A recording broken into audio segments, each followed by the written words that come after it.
Let's make it happen, Cap.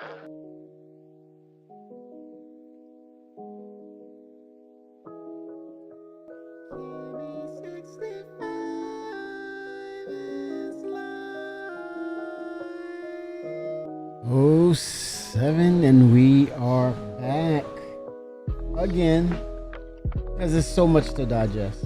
Yeah, it was 2 hours, right? But it was a lot to digest.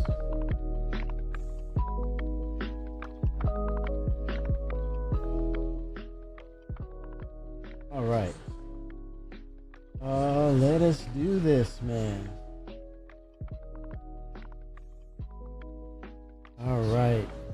We are live and we are going to get into just a conversation, man, of what did we witness here the other day, and what does that mean going forward? But just in general, let's cue up and Chris. Let's have Twix. We have finally moved past the question of whether we can build an architecture to deliver a universe with incredible detail at massive scale. So he's adamant. Chris is like, it's confirmed. It's confirmed. We can build. We can be better. Stop. I was muted this whole time. Oh no. What's up, 07? I didn't so wait. You gonna watch the video? Well, I'm gonna queue up a little bit, right? But just to kind of get us on track of what we want to discuss. I mean, we want to discuss everything, but within reasonable amount of time, just to kind of look at what were the highlights, what were the highs and lows, and what kind of like piqued your interest, what was lacking, what was something that you wanted to see but did not, things of that nature. But let's queue up, and here we go. Here's Chris. This year has marked a turning point in Star Citizen's history. We have finally moved past the question of whether we can build an architecture to deliver a universe with incredible detail at massive scale, seamlessly, and where thousands of people can all play together. He pretty much nailed it right there. He said it's possible. No doubt about it. 07 Skyhawk.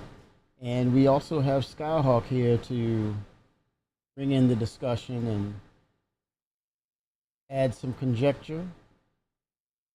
Okay, just jump into Discord, Skyhawk. 07. 07 Skyhawk. But yeah, he pretty much said here, it's done, pretty much. They can do it. This year has marked a turning point in Star Citizen's history. We have finally moved past the question of whether we can build an architecture to deliver a universe with incredible detail at massive scale.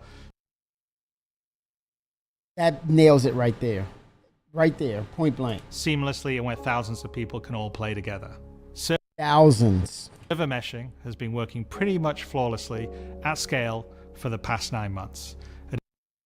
Bam, right there. He's keeping it simple, but the content of what he's saying is very potent. It has brought a more populated and active verse with up to 700 players online and in the same space at once. 700, not 6. We jumped another 100. Kimmy. Yes, sir. It's okay if it's not possible. I just want to ask, is it possible, the video that you're playing, is it possible for you to stream it through Discord? Because I can hear it, but I can't see it. So I don't know if you're gonna point out anything from what I can see. Because of course, if I watch the stream, it's delayed a little bit. If you can't, that's fine. I just wanted to pose the question. Let me see if I can do it. I'm gonna see how can I. Oh, to Discord, within Discord. Okay. Here we go. Yeah, like share your screen on Discord or something like that. Yep. That was just what I was thinking too. Alrighty, sir. Let's get after this.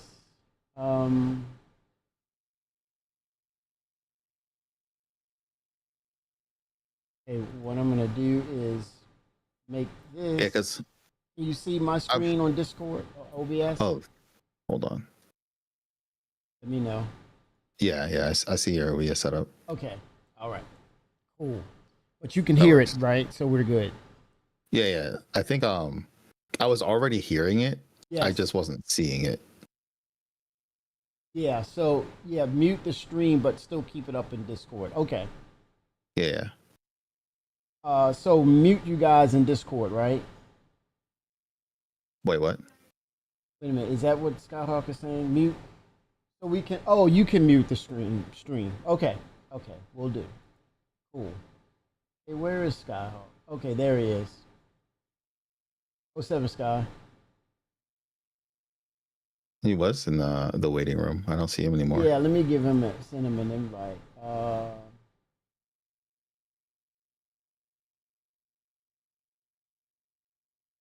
There he is. Okay, he popped up.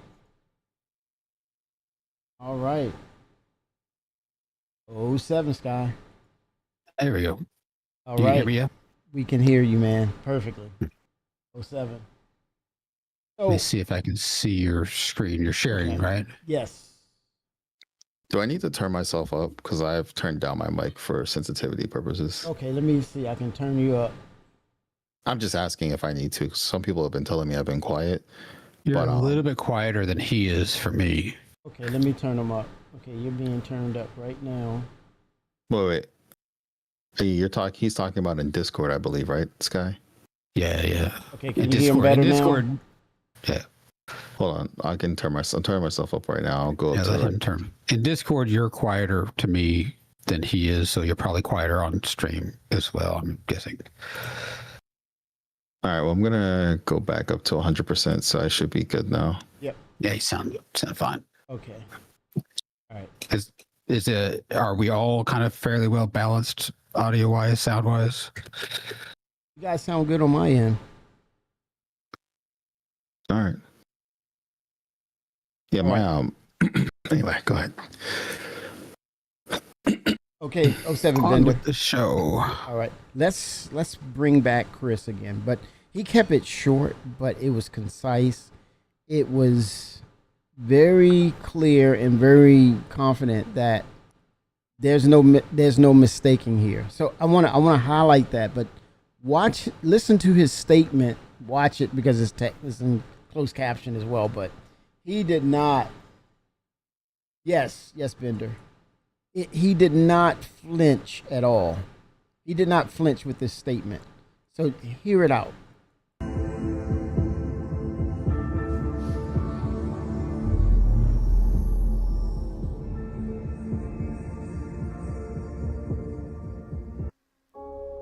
This year has marked a turning point in Star Citizen's history. We have finally moved past the question of whether we can build an architecture to deliver a universe with incredible detail at massive scale, seamlessly, and where thousands of people can all play together. Server meshing has been working pretty much flawlessly at scale for the past 9 months. It has brought a more populated and active verse, with up to 700 players online and in the same space at once. It's greatly increased server performance and delivered a much more responsive player experience. I couldn't be prouder of the team. They delivered something no other online game does presently. There may be other games out there that claim large player counts, or even the ability to mesh, but none do it at our detail, scale, and seamlessness. So he's saying on the server side, it's working flawlessly. Now, given what Benoit has said about each department and how they're doing debugging and they're flagging, whose baby is this that's acting up or being bad, right? That's funny. But it's the software, right? So in other words, the foundation and the servers are working. But how do you guys feel about that? I mean, it's like to me, he's giving us insight on their end, and the other pieces are maybe the devs have to go in and do some house cleaning. But what's your take on it? I don't know who wants to go first. Go ahead. I'm like, I would probably say pretty straightforward, pretty simple.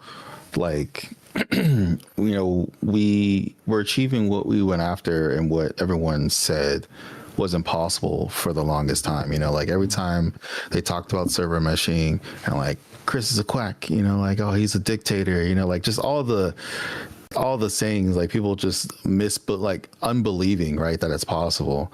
And now that we're here, you know, like you don't hear those voices anymore, but that's neither here nor there. But like, yeah, what Chris is saying is like, he's saying pretty much it's been running flawlessly. Like we have done this thing. And as much as people like to try to bash, and I think, you know, he did very PR state this, you know, politically correct. Cause like he's saying, you know, all the hate that they get for what they're not doing. And this is one of those things about server counts. He's like, we've been consistently running games with 700 people on a server or like in game, all connected, and people who can't do it and said it was impossible, all the naysayers who said it couldn't be done, and it's being done. And even now there's still people's like, oh, it's not done. He's like, it's happening right now, and it's been happening consistently. That's what I got out of it, you know, like and you know, he wasn't vindictive about it or anything, or like attacking anyone, but he's like, look, you know, the proof is in the pudding, you know. That's kind of what I like. And it's like a believer. I've already seen what they can do. You know, I told this to John Crew and Ben Curtis. What was it? Ben Curtis? Yeah, when I met them yesterday, and it's just like, you know, you guys had me back in 2015, back with the Star Hangar in Port Olisar. Like then you guys were doing stuff that no one else was doing, right? So like ever since then, it's just been caveat after caveat, sprinkles, chocolate pudding, you know, everything you can imagine, the works on my ice cream is just like, it's just more and more and more. So, you know, that was my sole objective when I met both of them, was just to encourage them both, be like, hey, you know, I know it gets loud on the internet, you know, but there are people who believe in the project and believe in you guys, you know, just to kind of give them that support. But, you know, and I hope that goes all the way up to Chris, you know, like as he's saying, he's like, I know it gets frustrating. He gets frustrated at times, and especially because like, I'm not gonna say misreporting, but people are just they just don't know. Like they just don't know, or they don't want to know. And so he says it here in plain English. It's like, hey, we're doing what we promised. You know, like the server meshing is here. Yeah. Yep. I truly believe it's here. For sure. That's pretty interesting, man. And the fact that you met John Crew and Ben Curtis, that's pretty cool. I want to come back to that. But Skyhawk, from his statement, what is it? How is it resonating with you that we have 700 people and server meshing is doing its thing? Well, yeah, like kind of like he said, the internet is loud and mostly nonsense, and there's still people that'll claim that things aren't working, the servers aren't better, etc. People forget so quickly and easily just how much different our experience was with the game. Not that long ago. They forget about the 30Ks that lost us everything. They forget about the 4.0 when that came out, and we had server meshing, but forget about the server errors that you get every 30 seconds sometimes on a server. Oh my God. Like, and just how bad it was initially versus now. And I heard a fairly well-known streamer claim that the servers are still running at no better than 5 FPS, which of course is factually untrue. I'm not going to state who that was, but you know, it's reactionary stuff to things that they say. It's like, they're not any better. Well, that's just objectively false. They have accomplished the things. Are they perfect? No online environment that has hundreds of people on it it's going to be perfect all the time. But when they got 4.0 to a certain relative stable state, they still had, because we have our persistence, right? And that still is an issue that they are continuing to work on and improve, and how persistence works and its impact on the server. When they got 4.0 fairly stable, they still were having server degradation, like to a point where a server would last about 48 hours and things would just collapse, and the server would end up just completely killing itself. They've gotten that to where the server degradation lasts for, the servers are pretty solid for up to 4 days before they start to see that decline. It's all because of persistence, not server meshing, right? And behind the scenes, they already are doing, server refreshes, that we don't even know are happening. So they eliminate as much of that degradation. When it starts to degrade to a certain point, they're already going in and refreshing those servers to eliminate most of that degradation. Yeah. They still have work to do with a little bit of persistence cleanup when it comes to them. Some things have gotten better at that. Yes, we do still have desync sometimes, but desync compared to what we used to have, not anywhere close to being as bad as it used to be. Right. So we've made significant progress in server meshing itself is working and working tremendously well. And it is unique in the fact that, one, it's at a large scale, both in a large environment, the large number of people, but it's also seamless in a way that there does not happen in any other game. I mean, there are other games that have server meshing, but it's not like this. It's not seamless across servers like what they've accomplished here. And that is a much bigger, significant accomplishment than I think a lot of people really even understand. It's not just that it's seamless from your experience, but it's seamless in the eyes of another person as you're transitioning from one server to the other. Which doesn't really happen in any other server mesh game environment presently. So they've accomplished some significant things with that. They don't need to get dynamic server meshing for them to continue to expand because of how the tech works itself. So we will continue to get more and more planetary systems before we get dynamic. But the tech itself is significant, and they will continue to improve upon the efficiency of the persistence that we have, and cleaning up things that need to be cleaned up, and the ways in which they go about doing that. I keep telling them, hey man, a lot of that stuff is like player dead ships that they have to clean up. It's you need to build a system of missions that are not just missions created for pre-designed cleanups. Give us jobs, post the jobs for player ships. Let us clean the servers by salvaging and these things. Make the things that players are doing more dynamic to missions that are created because of players and not just pre-designed missions. That will allow them to kind of clean things up, with the help of the users. But there's the persistent side is probably honestly the most difficult part of this whole thing. And that's the area where if we start to see issues, it's really persistent related issues that are creeping into what we still see. But compared to the beginning of this year, compared to 3.23 before we got 4.0, compared to 3.18, it's night and day, the difference in the experience. And no one who's being honest can really deny that. But people have really short-term memories. They're very fickle. If there's anything that's not perfect, then they'll see it as being no better than it ever was. But that's simply the case. And what he's stating is just simply the facts. People don't like that, and people will still complain it. But the truth is the truth. There's been a significant improvement in how the game works, the experience, the stability of it. It's not perfect. It probably will never be perfect all the time, but massively different. And as because the tech that they've introduced and they've continued to work and improve has gotten to a very, very good state, and is a significant accomplishment for any game. For sure. Yep. Great points, guys. And another thing is the community will never blurt out the information that, hey, I have a potato computer I've been using for 8-9 years, pushing the limits of it, or I'm still on a freaking hard drive. They'll never tell you that. But that's the case in point, because they want CIG to stretch way beyond limitations to accommodate them, unfortunately. And to some extent, people can't have it their way all the time. to some extent, CIG does seriously need to upgrade their minimum spec though, because their minimum specs are very, very low. Yeah.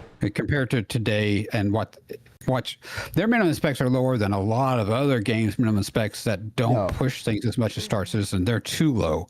Yeah. So people running those minimum specs expecting the game to get better than F15 FPS, I don't think even as they optimize, it's not going to get much better than that because their minimum specs needs to be updated. They're way out of date. Way out of date. Like they're way too low. Yeah. But that being said, I mean their performance versus like stability are two different things, and I think some people do not equate one with the other.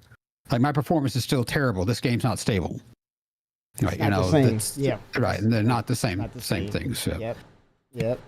So I think the other points of what you made were the fact that they need to do some culling or clearing up, and they are currently investigating, and that was one of the recent things that Benoit Beausejour mentioned in that 2-hour segment of Star Citizen Live, that they are going back, and then because now they see how robust, how persistent their servers are, now they're going to go back and dial things accordingly to like water bottles and things of that nature, as well as ship beacons being generated. So they are making those steps, but unfortunately, we didn't see that happen this year. But for the sheer fact that he's got so many fires, so many irons in the fire right now, that's probably going to be one of those things that they look into for next year with the announcement of dynamic server meshing to kind of get all that put together and make that one seamless process. So I'm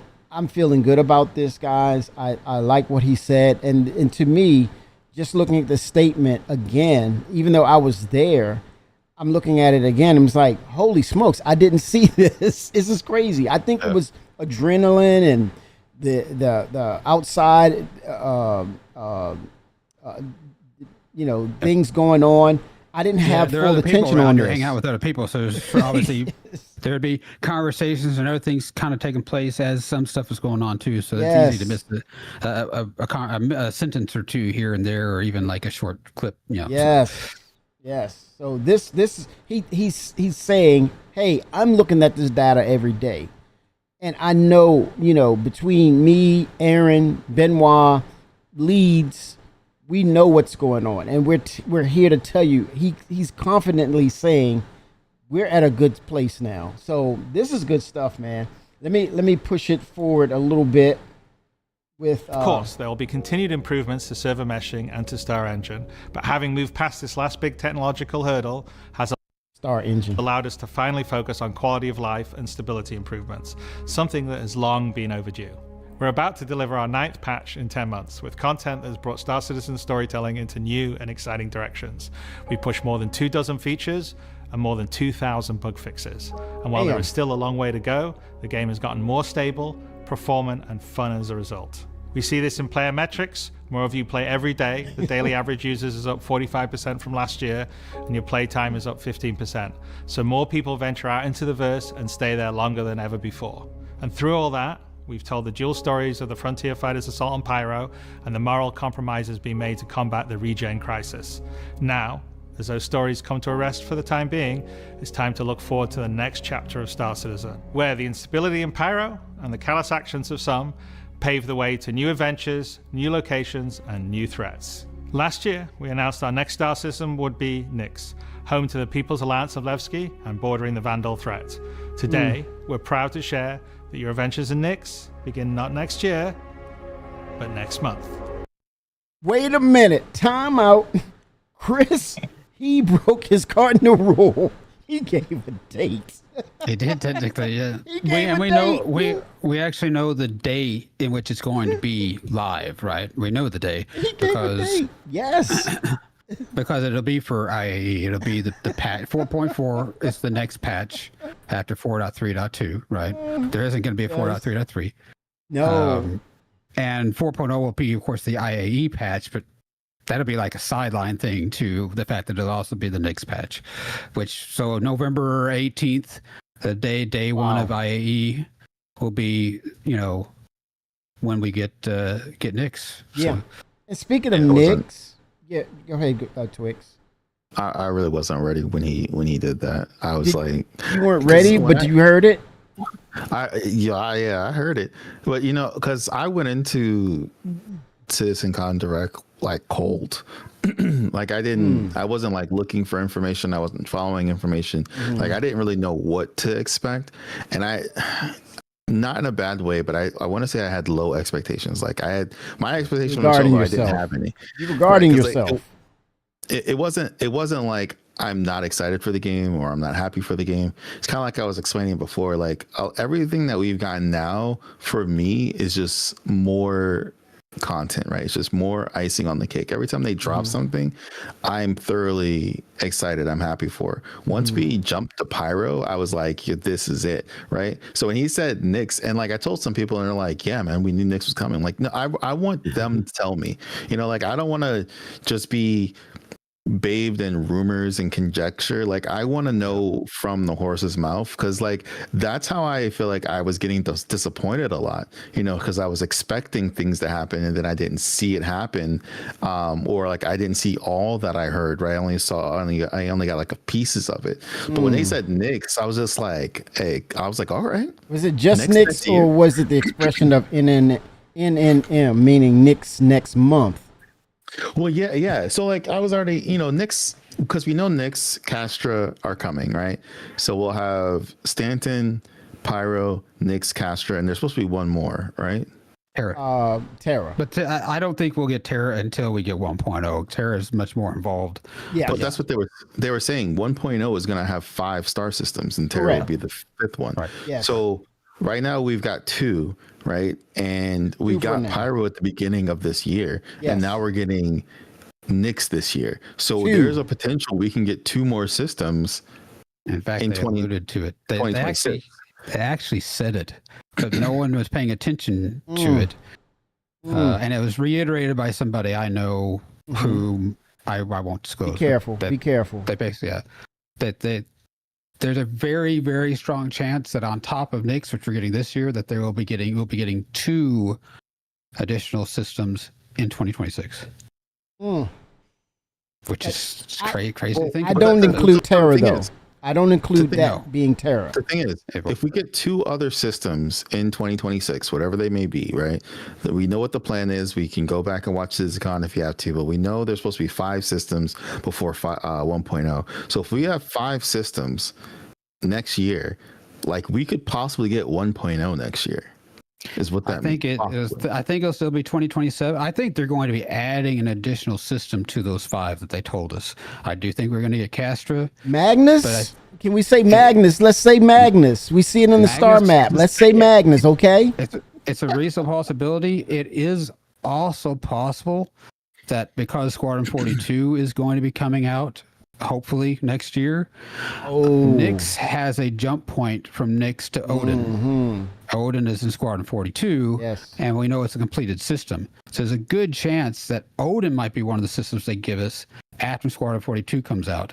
There's a reason why you're saying that. And I Right. think what I've been hearing, and this was quite a while ago, was that when they were developing these systems for Squadron 42, they were not holding back on the full content of that particular system. They were actually creating, like, for example, the Odin system for Squadron 42. So it could very well mean that when they do release more of these systems, it's baked in from Squadron 42, so it's porting over. But now that we're talking about, now we're not saying Planetary Tech 5, now that we're saying Genesis, maybe they're revamping it as they go along because they can.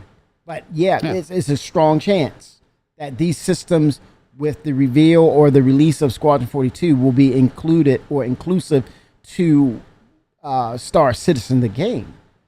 So I've been hearing that too. Yeah, I mean they are, as they get the tech to build out the planets, they're revamping. I mean, they're just like with Nyx, they're revamping how they're looking at the planets. Nyx 1 is going to be far different than the original concept of what that planet was supposed to be like. Mhm. They're taking the opportunity of this tech that they develop in order to say, look, let's make these systems and these planets we're building out better than our original vision of them. Right. Right. But It's basically you're saying Skyhawk is they're retconning based on the new technologies and tools that they have in their hand. Now they're able to go in and say, "Hey, let's reimagine all of this, including the lore itself, because we can." And all it does is make the game better, and it's nothing wrong with that. I'm okay with that. If you want a better product and it means changing its narrative in order to make it better, well, heck yeah. Of course. yeah, it'd be really great to see, like as Ben Drover said, it'd really be great to see a rework of really the only two planets that need rework as far as the Planetech goes is Hurston and Microtech, obviously, right? With They're the gas older. giant. What about Orson? You They're- don't they're include also Orson? Well, Orson has no surface. It's already got there is no planet. There is no planet tech there. It's all volumetric cloud tech. It's time out. Yeah. What were we seeing something different? When I saw, well, I'm not gonna say the word anymore. I'm gonna retire that name, Planet Tech. Genesis. I saw the cloud formation, Skyhawk, and it was like, I've been waiting for this so long. The cloud formations and the what we have now to what they were showing. You don't think that's inclusive to the cloud tech or the gas giants? I mean, yeah, I guess the clouds, they could make them look visually different. But I mean, like, Yes. there's not. It's not going to be. It's still going to be the same color, same look. Essentially, I mean, it's a gas planet. Yes. So I mean, we're not talking about the Genesis. The most of that is obviously hard surface planetary tech. Okay. So Okay. I mean, you think about it. Just the guy who's the planet guy, even when he was talking about the gas giant, that's a Nyx. It's like that has no surface, so I don't know Will. anything about it. Will. Yeah. This is Will. Not, he's no longer River Guy, people. Let's put some respect on that name. He is not freaking River Guy. He's planet guy. He Yeah. is Will, Mr. Genesis, Will Genesis. Okay. But like even him, like he was like, it has no surface, so I don't know anything about it. So Genesis mostly focused on the hard planetary surface technology for developing different types of services. How it's determined. They built the tools to build these planets. The gas is more the volumetric cloud tech. Those aren't necessarily the same body of work. So we might see an investment in Crusader, but it's Genesis is really more about like the dirt, the gravel, the grass, the trees, the water, all of that stuff Elevations. that's on a hard planet. Yeah. So I'm sure we'll see probably some general improvements in how the clouds look, but it's not going to change like the planet. It's a gas planet. Like it's just volumetric clouds. Yeah. But obviously, like they've really kind of revamped Pyro 1, and those two planets are the ones that actually need the, Microtech and Hurston are the only two planets that actually have a non-building covered surface that where we see the planetary surfaces, where that whole design work of how they're created will be reworked. Yeah. So those are the only two that really need that kind of work done to them. And then they'll go back and Pyro in those planets. Clearly, you can tell have a better kind of level of tech than what Microtech and Hurston has, because they're working with like planetary tech before. Those will also get a rework as well. But the ones that need it the most are Microtech and Hurston. Those are the ones that are the oldest and most kind of lagging in the tech that was used to build them out. For the most part, I can agree. But there's one thing when it comes to Star Citizen, it's definitely scale, but it's also just as important as scale. Detail is also prevalent. And I think the only thing I would go back to add to that, Sky, is with the cloud tech or the gas giants, I would love for them to include that into the process, because at some point they'll have to come back and address gas clouds for fuel scooping for ships that can actually fuel scoop.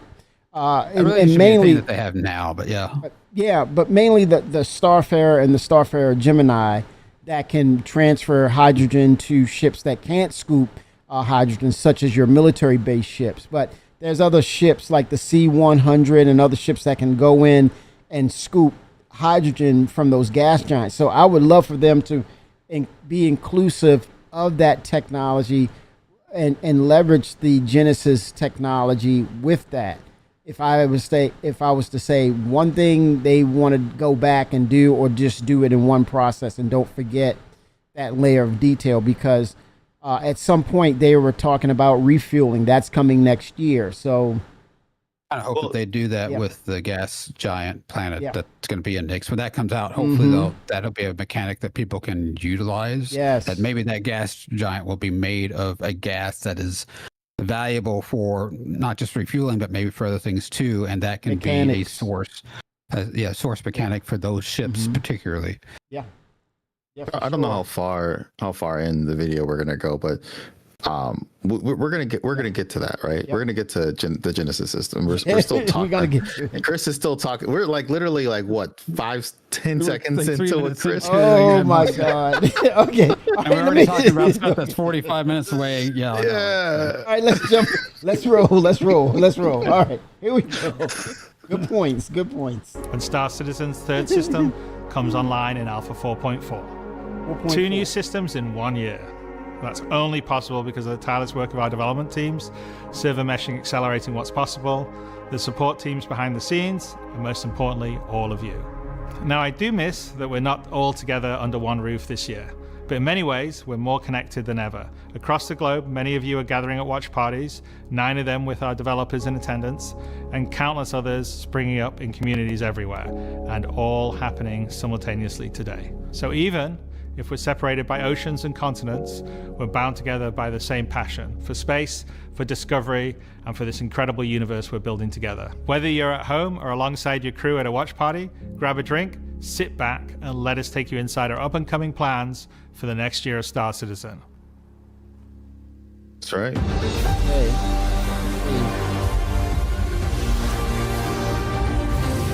is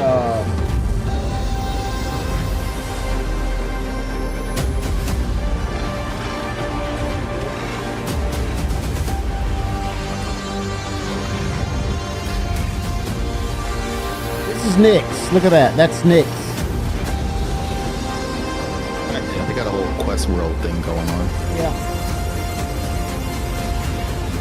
How beautiful is this? They don't need the Genesis tech for space features. Yep, Levski, the landing zone, Delamar, the asteroid, and Nyx, the system. It's a lot, isn't it? This is Richard With the Tyler. foundational technology now in place, the content development of the game is no longer restricted, allowing us to forge ahead with building out our first 5 star systems. Nyx will see the much-loved Levski landing zone added back to the verse, while also bringing you one of its most iconic landmarks, the Glacium Belt. Here, you'll experience a new combined arms operation that will introduce new factions and new adventures for you to discover.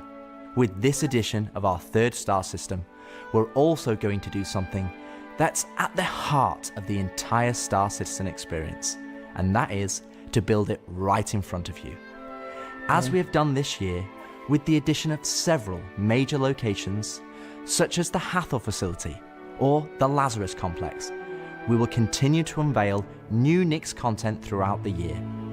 It's a slightly different approach to how we deliver Pyro, but we feel this gets the content into your hands sooner and shows our intent as we continue our march towards 1.0. I'm so incredibly proud of the work our teams have done and are continuing to do, and we're excited to have you on this next step of our journey. And as with any journey in Star Citizen, that begins with a little story.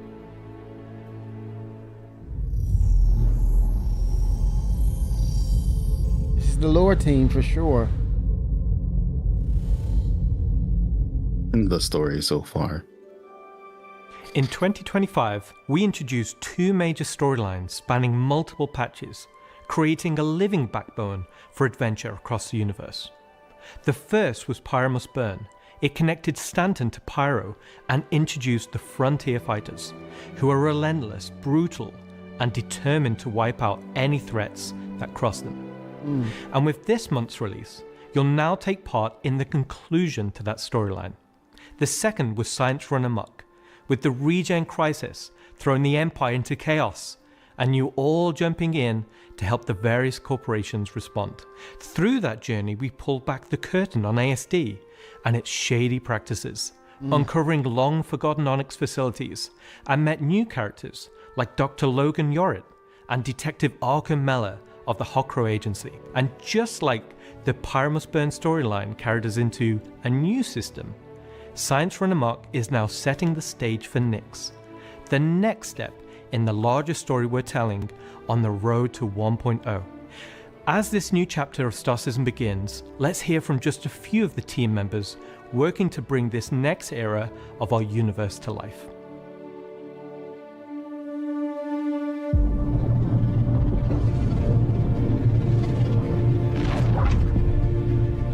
When the Nyx system was first discovered, the United Empire of Earth, the UEE, came out and did scans and kind of found out that the system wasn't really worth settling. The planets were too hard to terraform, the resources were too tough to get, so they opened it up.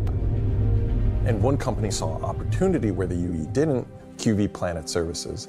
And so they expanded into the system and tried to mine as much as they could, making a very slim margin by the sheer quantity of resources they were pulling out. The system itself sort of ran its course from sort of a large corporate interest perspective, and then was mostly left abandoned. Now this ended up being the ideal situation for the People's Alliance, who were a group of revolutionaries who were trying to overthrow the dictatorship of the Messer regime that was going on in the Empire at the time. So they went to the Nyx system and established what became known as Levski. They wanted to make it everything that the UEE wasn't at this time. They set up what they saw as their ideal society, where everyone's voices would be heard, where everyone would be equal. But they've fallen onto hard times. So Nyx today is kind of at an interesting point in its history. Now that the UEE has kind of transformed itself into a democratic society, what is their role? What are the People's Alliance rebelling against? And they still see the Empire as being inherently unfair. They see their role as still trying to create a free and fair society. But on the other hand, they have more problems than ever, and there's new threats lurking around every corner. And they have to ask, are they prepared to handle that? Or do they need to turn to the UEE for help?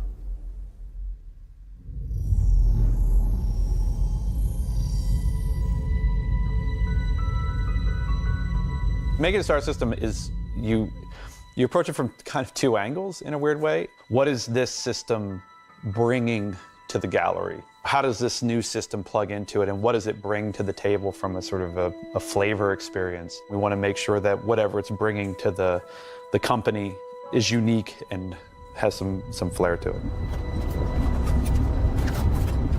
So the Nyx system is a remote system where people want to go and live free outside of the pressure and influence of the UEE.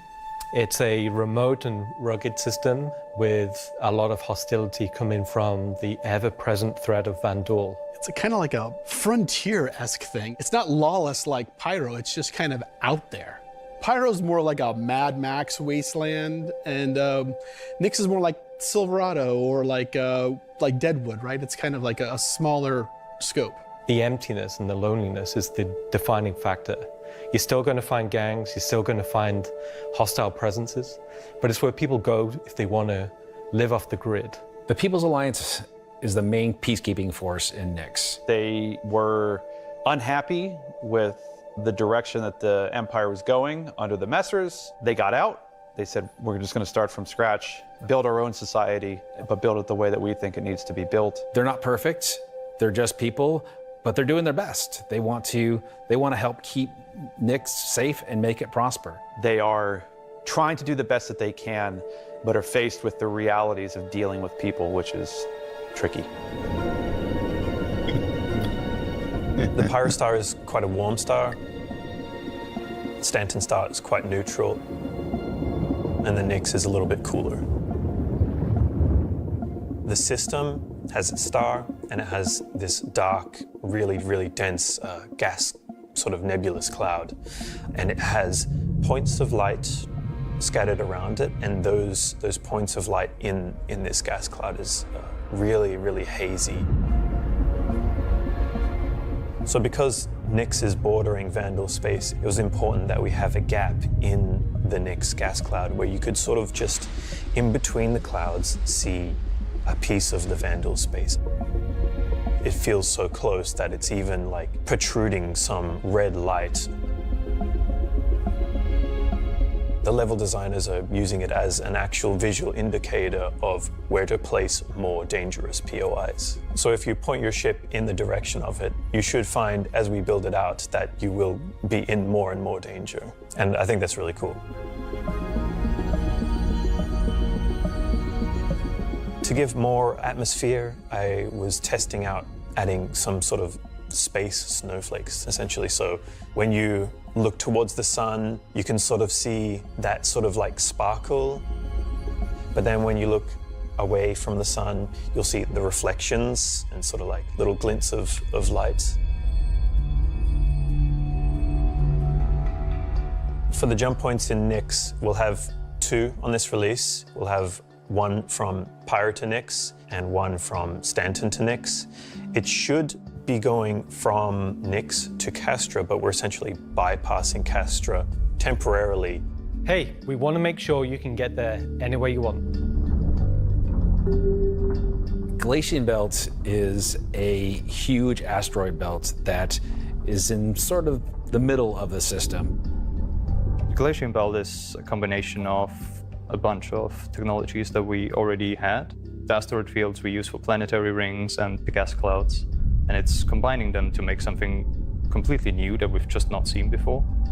It's full of resources that are still left unharvested because it's kind of a tricky spot for mining. It's not the easiest place to go, but that means that there's still a lot of opportunity for independent miners to go out there.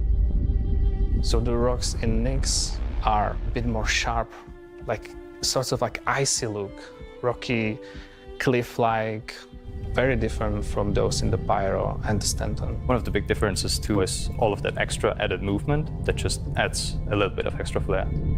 It's also a good hiding spot for people who are trying to elude capture, maybe set up ambushes, that type of stuff. So for me, I'm looking at Nyx and what it could possibly bring to the table, or what the interest would be for me, what's in it for me. Mindset is, well, if the Levski location is basically an asteroid base, could this be something of us at some point once they have base building? Will asteroid bases come back, like we purchased the AVG asteroid base or a hangar? Will that become a place where you can set yourself up as home, as opposed to living in the facility that is Levski? And I know you two have a stake in it, with the Nyx, because you, Skyhawk, have the Mist Hull. You, Twix, you're heavily into mining to some degree. So what brings to the table Nyx? What kind of perks your interest and why you will want to go there? I do hope that they do that. They talk that some asteroids would have within them, like other around places, there'll be asteroids around there that have like facilities built into them as well, not just around the main facilities. So I do wonder if they will give us the ability to, have like at least have that as a location and have like we do right now, where we spawn in our hangars or instance, but there are persistent hangars. Yes. I wonder if some of those asteroid-based locations will have like persistent personal hangars that are some of the asteroid, the old asteroid hangars. Yes. From the hopefully not. Hopefully upgraded, like reworked. But I wonder if they'll bring them back. I think there's a good chance they might do that. It'd be nice if they did. Yeah, because we see Southland and what is the others? Revel in York isn't in there anymore, right? But we know. I remember Revel in York, Southland, and what's the other one? It's 4. It was like it was like wasn't it VFG? What was it? That's the VFG. Yep, you're right. Is it VFG? VFG. Yep. And the other one was Aeroland. That was the blue and white one that we see in Orson. Aeroview. Damn. Yeah, that was it. Yep. Aeroland. Yeah. I do. Aeroview is my favorite. Oh wow. Of the old ones, and of course a lot of people loved Revel in New York because that was like posh, right? Yes, like, origin based. It's like, hey, if you have a yacht 890, and that's technically we do have Aeroview. Like, so you go to Orson, those are those hangars are Aeroview hangars. They just are different the way they restyled them, right? So yeah. Yep. But in Southland, they say it's kind of Star Wars-esque. Southland. Yeah. Right. It's, but I think I have a salvage ship as well. I think there'll be a lot of salvage opportunities there. But there's also going to be a lot of, I think, really great experience, even for those who aren't really into combat, but especially maybe as a pilot and maybe a good pilot, but because multi-crew should be more relevant and we should be getting engineering. And the type of missions, the type of kind of combat experience missions that they're going to be bringing into Nyx. Yeah, I think people are going to love to just be on a crew of a multi-crew ship, getting into a battle with both, some faction and the Vandal, and having this kind of epic experience. Yes, multi-ship, multi-crew battle. I mean, I think those experiences will be really, really exciting for a lot of people, even those who don't like to fly and do solo combat stuff in the game. But get in a ship with somebody else, a multi-crew ship, like a legit like the Perseus or the Polaris or something like that, and there'd be some pretty incredible, I think, experiences for like a whole crew of ship people with what they're bringing into Nyx. Yes. And I think it's an opportunity for them to really dial up the instances of Vandal that come to raid. And if you do have a very powerful ship, like like you said, on the levels of a Perseus or Polaris or Idris, I would love to see CIG dial up the Vandal intensity.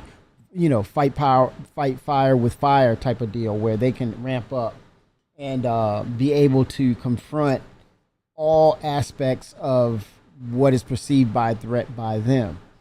I think one of the most epic things in the whole game to date will be the first people who get in that combat mission that brings in the Vandal Mauler ship. That ship is massive. The Mauler. That's going to be the Mauler, which they showcase. Which obviously it's not going to be coming in this month, but it's going to be coming later in the year. But that mission that brings in that ship, because I don't know if people realize how big that ship is. It's not the biggest one, but it is literally very much like 3 times the size of the Idris. Did it have a beam that it was like when Elliot said it will, if you get close to it, it will shred you? Yeah, I mean, basically, it's that'll be an insane experience for everybody involved. The first time that happens, that's going to be a very, very big moment. I think for a lot of people in the game. Yeah, big ships aren't winning anymore once that ship arrives. Yeah, you'll need a couple of Idrises, 3 or 4 Polarises, some Perseuses. It's going to be an experience. Yeah. So Twix, what's bringing you to Nyx? What is it that cued you or saying, hey, I'm going to Nyx because of what reason?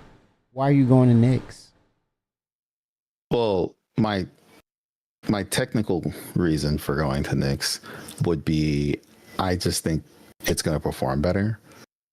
Like, you know, when you get new cities, they always play better. But gameplay wise, I don't know. Like, I think we're going to be doing the same thing I've been doing, but more so in Nyx, less so in Pyro. Like, I don't really go to Pyro too often. And usually when I do go into Pyro, I just stay in Pyro because it kind of sucks trying to go back and forth between Pyro because it's like a bottleneck. We learned that during the supplier die event, and like anytime there was an event where you were trying to transport stuff from Pyro into Stanton, everyone, like, that's the bottleneck. You know, the pirates knew you were going to be there. That's why they waited for you.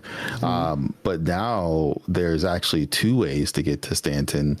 You can get to Stanton through Nyx, so you can go from Pyro to Nyx to Stanton, or you can go, you know, the other way around. So you have alternate routes, which I think is pretty awesome.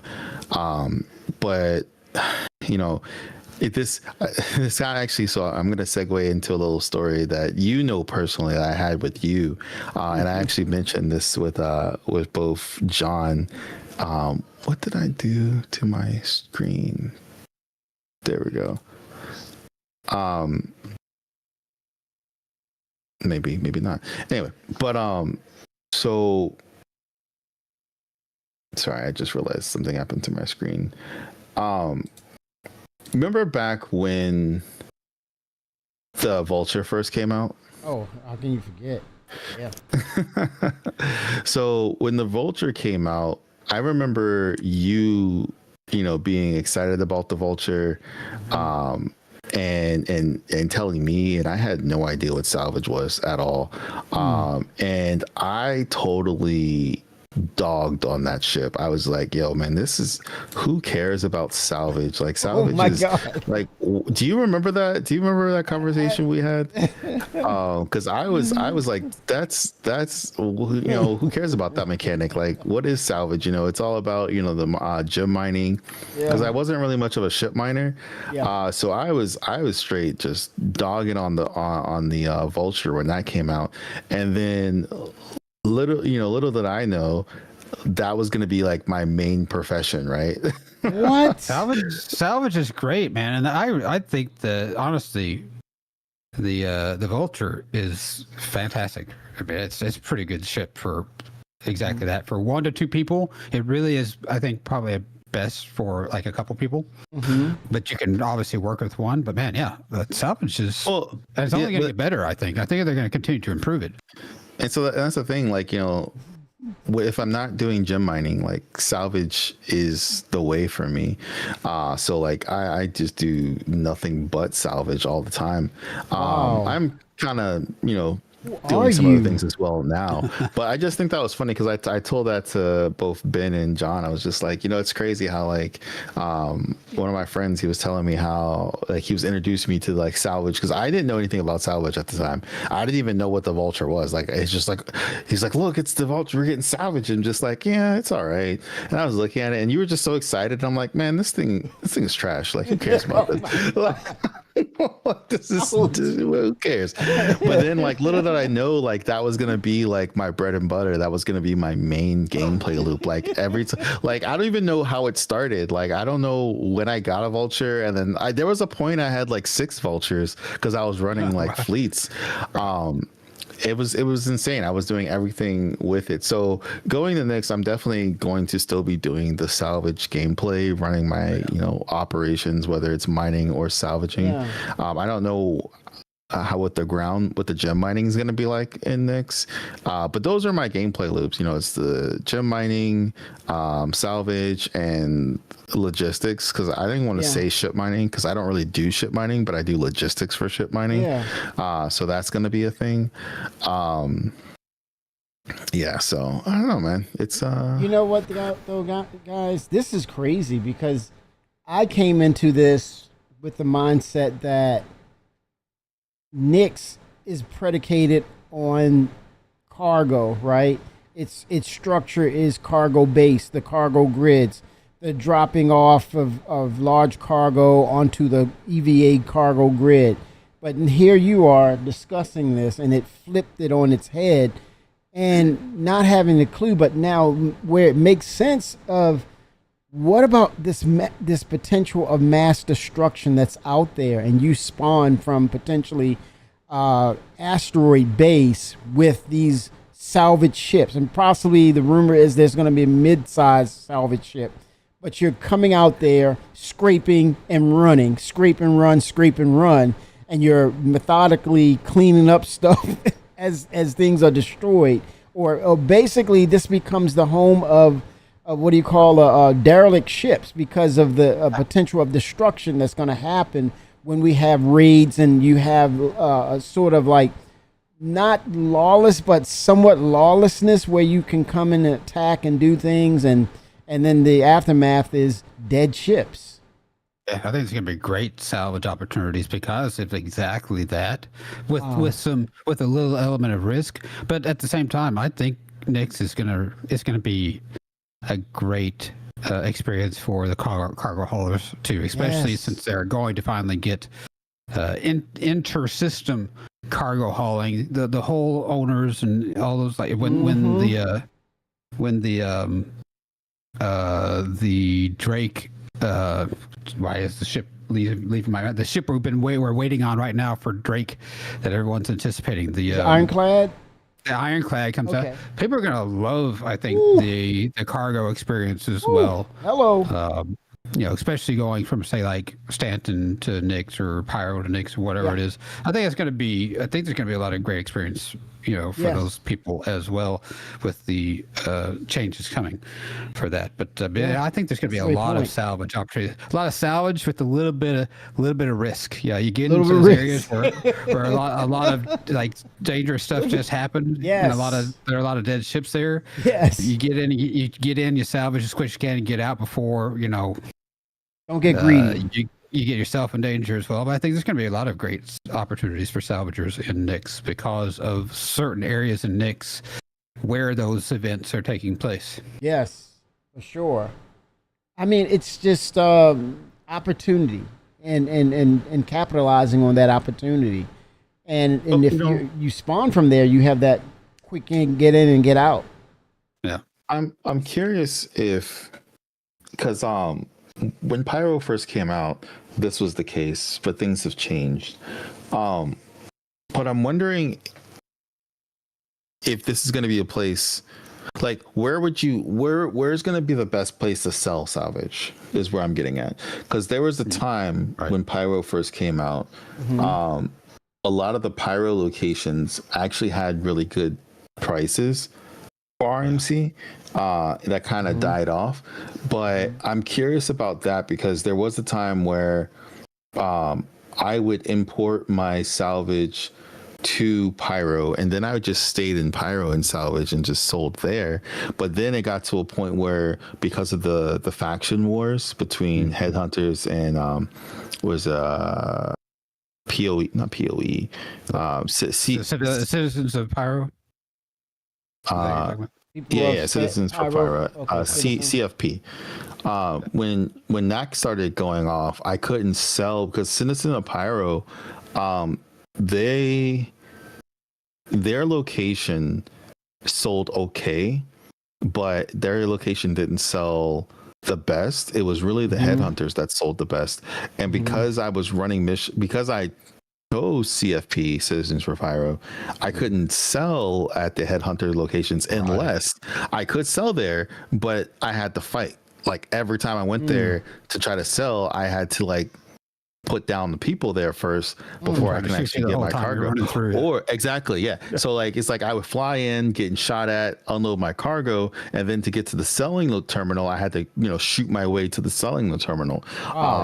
So that got old really fast. But I was still salvaging in Pyro, and then so I ended up taking my salvage from Pyro back to Stanton, and so you experiment and you feel those things out. So I'm curious, if because Nyx is, it's all out in the fringe. You got like these little asteroid locations, just like with Area 18, like they love construction material at Area 18. Like you can't give them enough construction material. It never runs out because they're always building. It's a whole planet full of buildings, right? Like it makes sense. So I'm just curious on what the needs of Nyx is going to be when it comes to those kind of resources. And then will I be salvaging and selling in Nyx, or will I be salvaging somewhere else and importing to Nyx?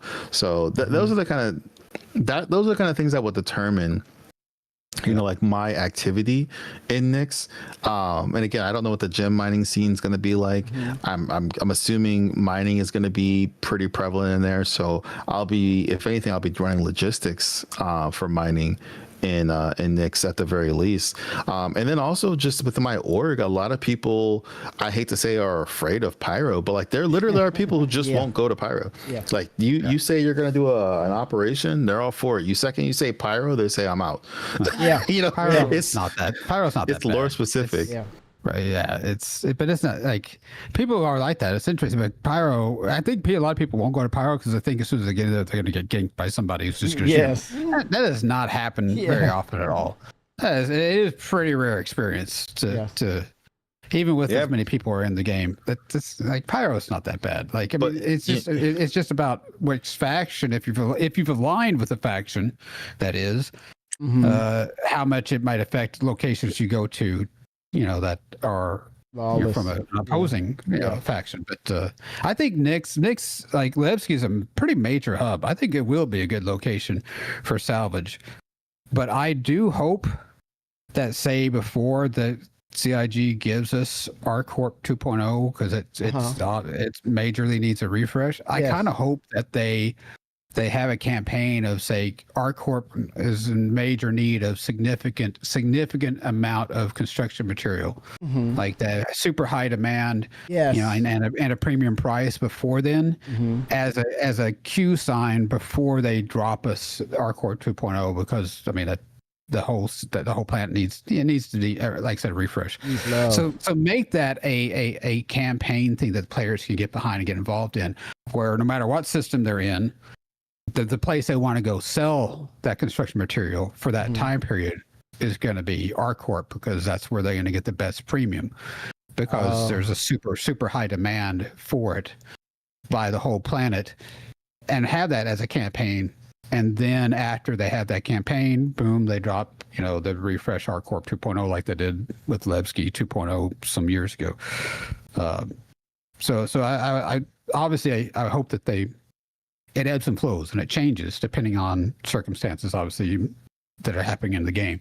But I kind of get the sense that Levski is going to be a really great place for a lot of those resources to be sold when it first comes out. Oh yeah, multiple systems now, and I think they alluded to that, the galactic cargo running, where we can distribute or we can deposit these valuables, whether they're scraped items from salvage or it's mine gems or asteroids, and it's deposited in that location. And then I think the timer or the supply and demand will say this system needs this in bulk, and then let's say all of a sudden it's not you per se, because you distributed or you deposited and made your money. Now we're talking about the big major haulers that come in, like as you alluded to, Sky, the ironclads and the D's and E's of the world, with the whole mist that comes in and say, hey, we're ready to push and move that wholesale volume of these resources now. It's now we can enterprise this and move them to negotiate, deals between systems are starting to take place, which is, I think it's the emergence of the Star Sim system, now that they can play with this and get a footnote on how does this work or how should it work. So I think we're starting to see that take place now that we have another system. They can start incorporating that. So it's not so much of I'm doing the heavy lifting all the time. It's more of, okay, I'm accumulating this bulk of this particular, and now there's a supply and demand need for it on that other system. So now you're talking about on an enterprise level jumping to, taking a couple of jumps over to that particular system to deliver said goods. So it's that's just like That's kind of what I was talking about when I was talking about my salvage. Yes. And I would love to see that, like, if I'm operating my salvage, let's just say in Pyro, and then suddenly we find out that Nyx is paying out more because they need it, or Stanton is paying out more, even if it's a event like they did with the tin, the copper, the ice, and just like, hey, this is what the price is, but yet this planet is in need of, so take this mission and turn, like, you don't even have to actually change the prices of the actual economy, but just create a event for it, a special mission saying, accept this mission, deliver here, and you get double the payout. Now I've got my stuff over at this one place. I need to get it over to the next system quick, fast, and in a hurry. Right. You know? Right. But at what level are you moving quick, fast, in a hurry, Twix? This is the point of it. Are you also? Yeah. Are you? You mentioned the whole D's and the whole C's and stuff like that. Yeah. But what I'm hoping, because with this bringing in of Nyx, and I'm hoping this happens, but they talked about how Nyx has those loading stations, and I'm hoping they implement those at all the space stations, not just the ones in Nyx, the external elevator grid where you have the Hull C and you tractor beam off yours, you hit it on the grid, and then you go over and you push the button and it, it sucks it in or whatever. That's gonna happen. I hope they implement that everywhere and not just... I don't think that people have noticed, but that the Pyro stations, they have implemented a place where those pads are on the outside of the stations. They're there. Yeah. And to add to that, they're preparing for it, probably with 4.4, I'm guessing. Well, Ian, the guy Ian Leyland, he said that last year when they first showed Nyx for the very first time. He said they're bringing the hangar types, they're bringing those EVA elevators, freight elevators, and the cargo grids. They're bringing them through the whole all the systems. So it's no hope. It's just when. You said, well, but when, in accordance to, is it when Nyx comes out or is it later? Because Nyx, I'm thinking, did they talk about in this that are they saying that Nyx is being delivered with this? Because I think they talked about it, but I'm kind of hazy because it sounds like Nyx is going to be delivered with that. But I don't know if they're going to implement it, system wide to all the other systems. Yes, I hope that they do. It will be later. I don't know about the stand stations. I don't think they're there. But no, not right if you now. go look at the Pyro stations, they have some of them. They've added to the Pyro stations. So I do think when Nyx comes out, their intent at the very least in Pyro is to add it as a function as well, because they've already put them there. The only reason to put them there is if they're planning on implementing them, and if they're going to be functional in Nyx when Nyx comes out. I can only imagine that they're planning on making them functional there as well. But do you want me to show the video? I don't know. I can show the video if you don't believe me, guys. Well, not that. I know you believe me, but do you want to see the video of him saying that? Oh yeah, we'll get to that. Okay. I know we're jumping around Citizen Con Direct, say it. Like, because we already kind of seen the gist of it. We're kind of going over it again. It's hard to not jump ahead, right? It's digesting it, man. We're digesting as best as we can. All right, here we go. Here we go. So it's kind of San Francisco before you got to the gold rush. It's going to be the central hub for trade and hauling and all of the commerce within Nyx and also from Nyx to other systems. But it does have a CD underlayer to it. Over the years, you're sort of improving the generation method of those asteroids to culminate towards this specific point to make large, explorable location. When you fly towards Levski, you see this huge gas ring around it, scattered small, mid-sized pieces of the asteroids. Well, Levski is immediately apparently unique by the fact that it's a facility clamped onto the side of an asteroid. The breathtaking views of looking into the belt instantly gives it a unique charm and flavor. As you approach, you'll initially see a very dramatic borehole that goes all the way through the asteroid. You'll also see, growing out from there and alongside Levski, there will be landing pads along what I'd call the spine. Lots of industrial pipes and transport systems to bring out the refined mining materials when it was a mining station. Before, we were using an actual planet, so we had all of the space available to place all of these structures. But now it kind of meant that we had to create an asteroid which has the appropriate size to. If we took the whole shot of the asteroid, you will see that there is an area to fly underneath. We plan on bringing in Hull C gameplay, so this is exterior cargo elevators, so as a team you will be able to load and unload cargo. There's a lot more movement on the exterior, such as the cargo trains going around tracks. It's now going to be fully EVA-able. Wow. There will be walkways around the main landing zone to walk on using gravity plates, but you can drift off and kind of go wherever you want. They can explore fully the whole place, which is great. A lot of oxygen pins are going to be needed. You know? Unlike the majority of anarchists living in Pyro, there are people here in Nyx that care. It's not a downtrodden or derelict, dilapidated location. It has a sense of order. But only where the People's Alliance has people living. Oh. We've had Levski before. And if they're not living there.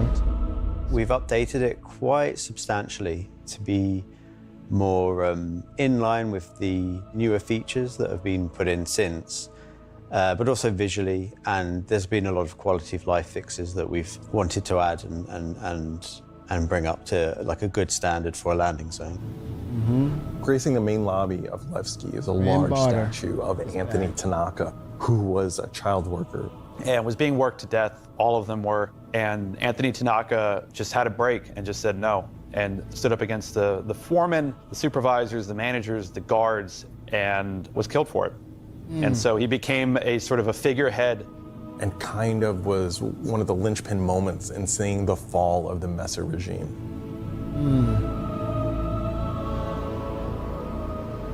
So if you take the elevator up to the top deck, you'll see the top view and the cargo area as well. So you can go through the cargo shop.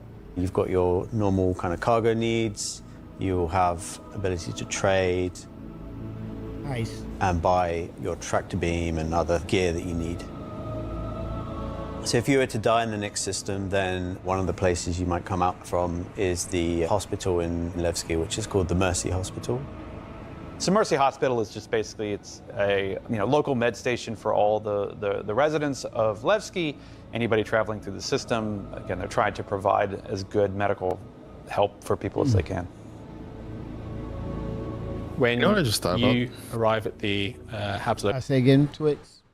It's like, he's like, I just thought about, or the realization, like, you think how when you're in Pyro, you've got the 3 or 4 main, you got a couple of space stations that you can respawn at, that you set your respawn point at. Same thing with Stanton, right? But like, when you get to Nyx, is it just gonna be Levski? Like, if you die, you don't have like a medical ship, you get sent back to Levski, like, or because I don't think there hasn't been any talk about other space stations like we have anywhere else that are going to have medical centers. And the planets, the only civilized planet, or not even planet, the only civilized location is Levski, because Levski's an asteroid. And it just makes me think about like how big how big Nyx is actually going to be in like size of scale. Like, is it going to be huge? But then if it is, what type of outposts are we going to have out there? That's a good question. Levski may be, if it's not your own ship, Levski may be the only site, at least for a while, that is an option. I don't know. That's a good question. Because they said livable areas, right? They said like where people are. And so it's really Levski, and then there might be like outposts or whatever, like where bandits are. Like later on, they talk about missions, but are they gonna have like the Rough and Ready stations out there? Like, but it's not, because Rough and Ready is Pyro, right? And so like that's a Pyro gang who like is got the control. I don't know. Maybe it's more lore that we're gonna see later. It's just like when they first talked about this, it crossed my mind. But like now that I'm watching it again, I'm just like, man, like how big is this area gonna be? And then versus like if I die, do I get zipped all the way back there if I don't have a med ship with me? Right. I'm like that. It's a mixture, right? It's a good and bad because like one, man, that sucks that you got to way back. Yeah. And two, now we're really talking about medical gameplay. Like you're really gonna need a medic with you. You're really you're not gonna want to die and regen like half a system away. Right. You know. Exactly. So like it's really gonna force another mechanic, or it's or they're gonna compensate for it. I don't know. Like that's kind of reading in between the lines. Because it doesn't sound like these other stations are stations that you're going to be. I mean, they're going to be consistently hostile. They're not going to be homesteads where you can have an operating hospital and respawn. Great point. So that's a very good question. I think medical gameplay, as far as like FPS medical gameplay, still needs a lot of advancements. It needs to be more visceral and get rid of the beams as much as possible, and it needs to make someone actually having medical supplies and being like a medic as far as a group goes more relevant than it is versus everyone's a medic and fixes everything. As far as you can fix things, that there needs to be a lot of improvements for on foot medical gameplays so that very situation you're talking about can be resolved in situ, on location as much as possible with the proper resources, so you eliminate the backspacing or the dying and regenning 3, 4, 5, 10 million kilometers away situations. It makes you think, how heavy is medical? When you talk about medical, how heavy was the statement that they mentioned about Nyx, that they're separate of the UEE? In most part, these medical facilities are tied within UEE confines or the radius of the United Earth Empire. So anything outside of that, it's not a sanctioned thing. So you don't officially have certified doctors living in Nyx, because that goes against that whole narrative of what the UEE provides. And now they're saying we're a rebel state or we're a rebel planet. We don't associate with the UEE. So what are their facilities truly like? And if so, I would say they're substandard or they don't exist at all until we actually bring in our, like Skyhawk mentioned, we bring in our own facilities from our hab. So that could be a thing of you better make sure you make the right choice when you say, hey, I want to spawn from here, as opposed to the sanctioned locations of the UEE. I think the next Mercy Hospital would be pretty. I mean, if anything's like third rate medical, that's Pyro. Right. I think. I mean, because the Nyx and Levski's is a pretty stable location, and of course they're going to have trained and educated people there. Like it's not just, but but that might be the only. That's what he's saying. That Mercy Hospital at Levski might be the only hospital in the entire system. That is a distinct possibility. Right. Yeah. So how are they going to deal with that situation for the players?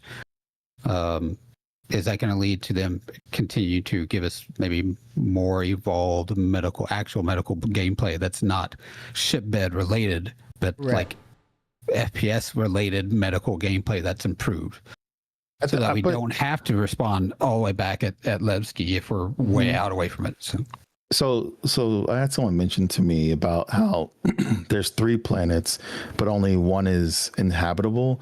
But I think they just haven't gotten to that point yet when they start telling us about stations. Because typically all planetoids have some sort of station near them. Well, no, that's a lie, because I'm trying to compare it to Pyro, but I don't know. It's yet to be determined for sure. But right now, they have not given us any context for it.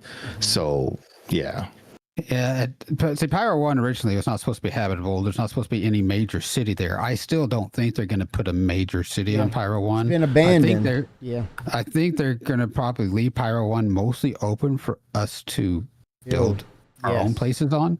Yep. But there, I think you're right. There is a good chance that there may be an orbital station at Pyro 1, and maybe that orbital station, when they bring Pyro 1 in, will have its own hospital as well. Are we talking about Pyro or are we talking about Nyx? Sorry, Nyx.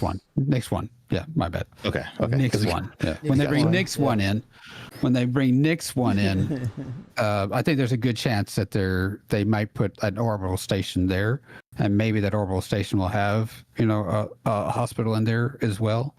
But Nyx 1's wasn't going to be a habitable planet. They obviously are taking the advantage of the Genesis tech to really give us an amazing planet with Nyx 1. But there's not supposed to be any major city there, and I don't think they're going to put a major city on Nyx 1. I think they're going to leave that planet for us to build out on more than anything else. Yeah. I for sure don't think they're going to put a city on it, but they may put like a station like Obituary, right? I think that's exactly what they'll end up doing, and that'll help a lot, I'm sure, because there's only 3 planets. One's a gas giant, and they're not it's not gonna be another Oris and type situation there. The other one is an very inhospitable place. Maybe they'll put a station around that as well. They could do something like that, but I think most likely Pyro 1 is going to be the area where they will probably put an orbital station that has some facilities there. I think that's the strongest possibility. Yeah. But in the meantime, it may literally just be Levski, so I do hope that they continue to expand, like in first-person medical gameplay, to be more involved and better.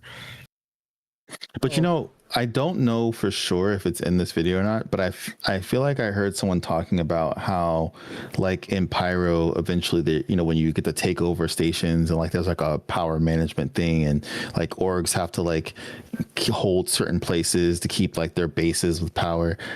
Someone was talking about the same system like that happening in Levski, but I don't know if that's here or if that was me listening to someone else. So take that with conjecture, just salt over your it's not. Well, guess what?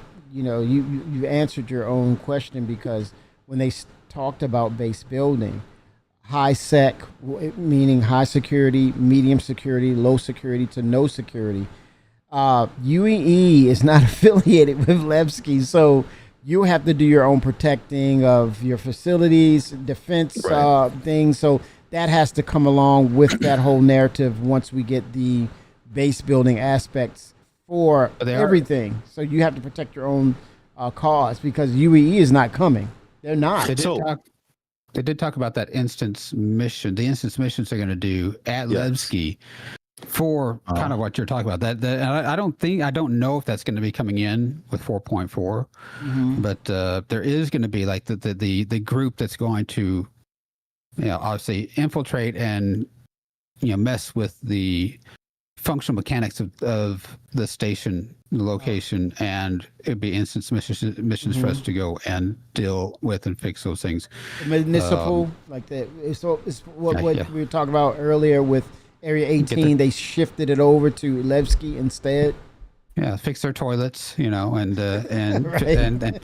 fix their air. So I mean, I don't know if that's what you're referring to, but that they are going to be doing that at Levski as far as the first instance missions.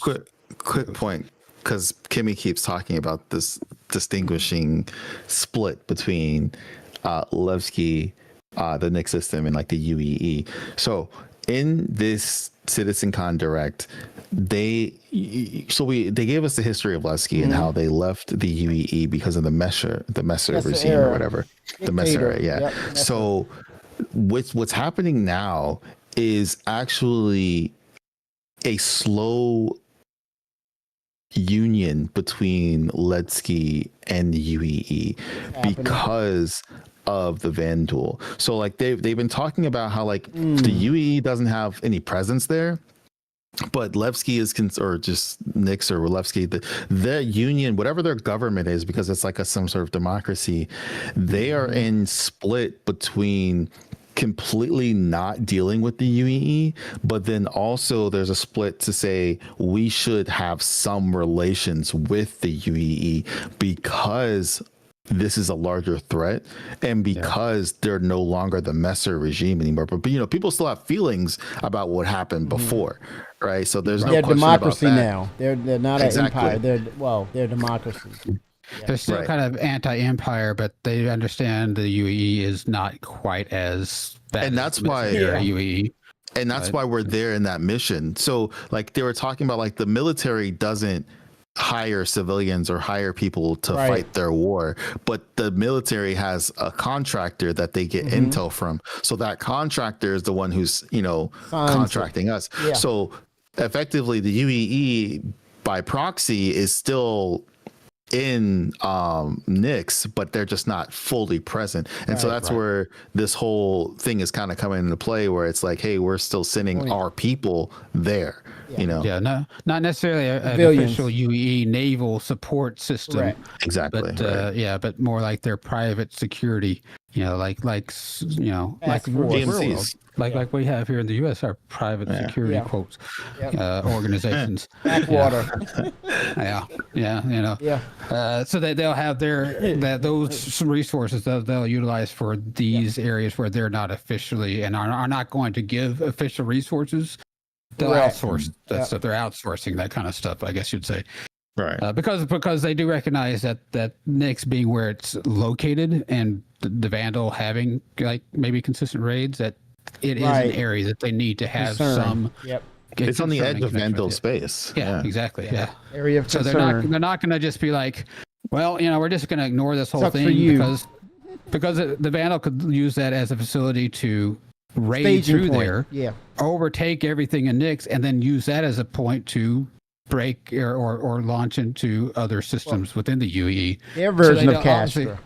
Right. They don't want to just kind of ignore it, but since it's not, it'd be like operating. They're not officially operating in a country where that's not theirs. Shooting themselves But in the foot. but they know that country needs certain support. Mm-hmm. Yes. Because of another threat that they also see as a threat. So they're unofficially operating there. They don't want it to become their problem, because the second the Vandal take NICS, it's now officially their problem, because now they're at their doorstep. It becomes what Castro was for the UAE, because they said, according to lore, Castro was a staging point for them to launch and perform an attack on Vandal. So if they compromise or allow the compromising of NICS, like you guys said, all of a sudden that hub, which is NICS, now becomes the hub for the Vandal to further push their agenda and to come to attack the UAE. So so it's quiet be kept. I'll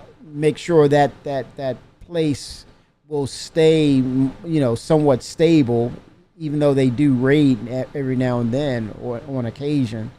But we got to make sure that we keep them pushed back to an extent, but not using our numbers, which makes also sense. what they're saying with this mission, and that aligns with what you're saying. That's why they're sending this this intel group, this outsourced group.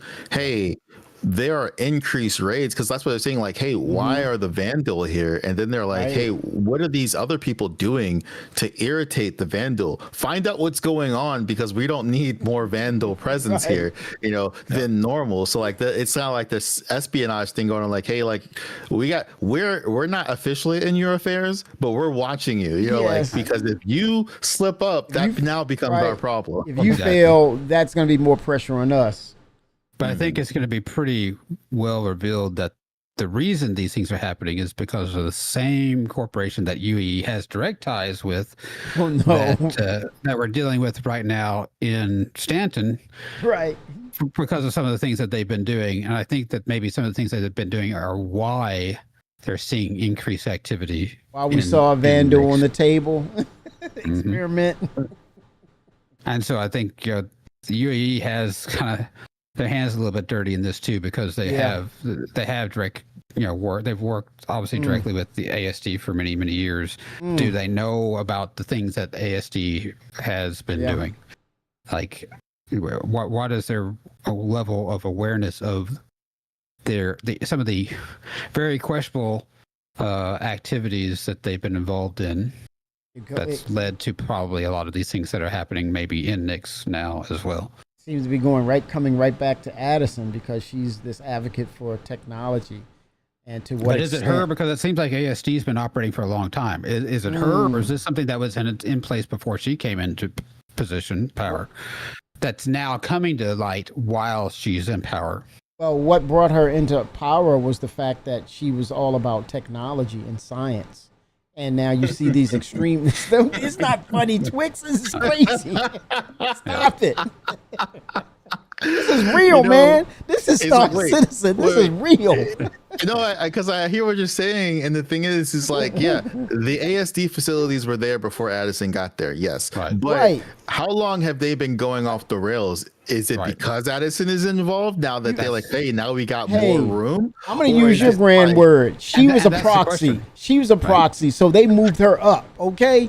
They were already there. They made her a proxy. She was a puppet. The thing is, they've been shut down, though, because look at the ASD facilities. Were now. they, though? So maybe Anderson were they found shut out about down? it and was just like, we got to shut this down. And now they're resisting because now they're like, I'm going to do what I want. That's why I got the crazy mad scientist on the run. It takes to grow a Valacar? Do you know how long that takes? Do you know how long the gestation period to clone? Not just clone, but to splice human and Vandal DNA?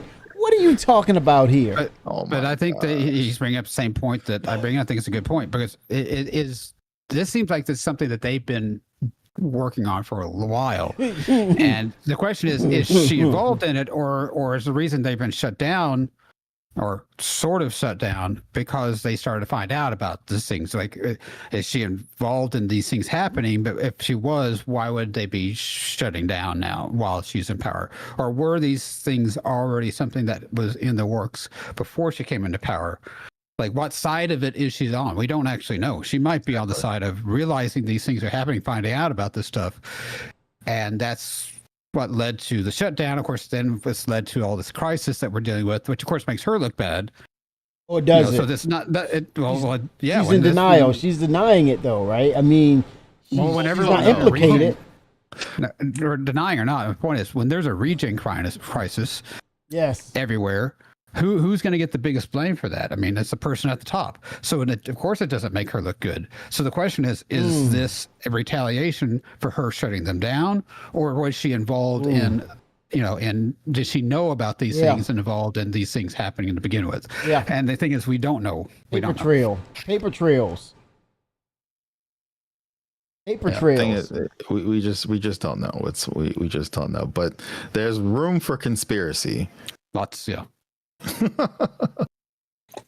Turns out, I mean, the thing, she may not be as evil as some people might think. She may not be actually the one involved in any of this.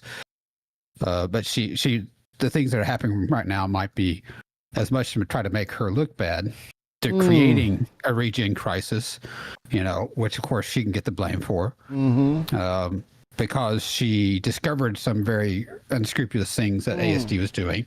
Of course, while being contracted, with the UEE, we're going down the rabbit hole. That was definitely a cover up. That was definitely a cover up. Now they had to bring a strike team in there. Yeah, it was definitely a cover up.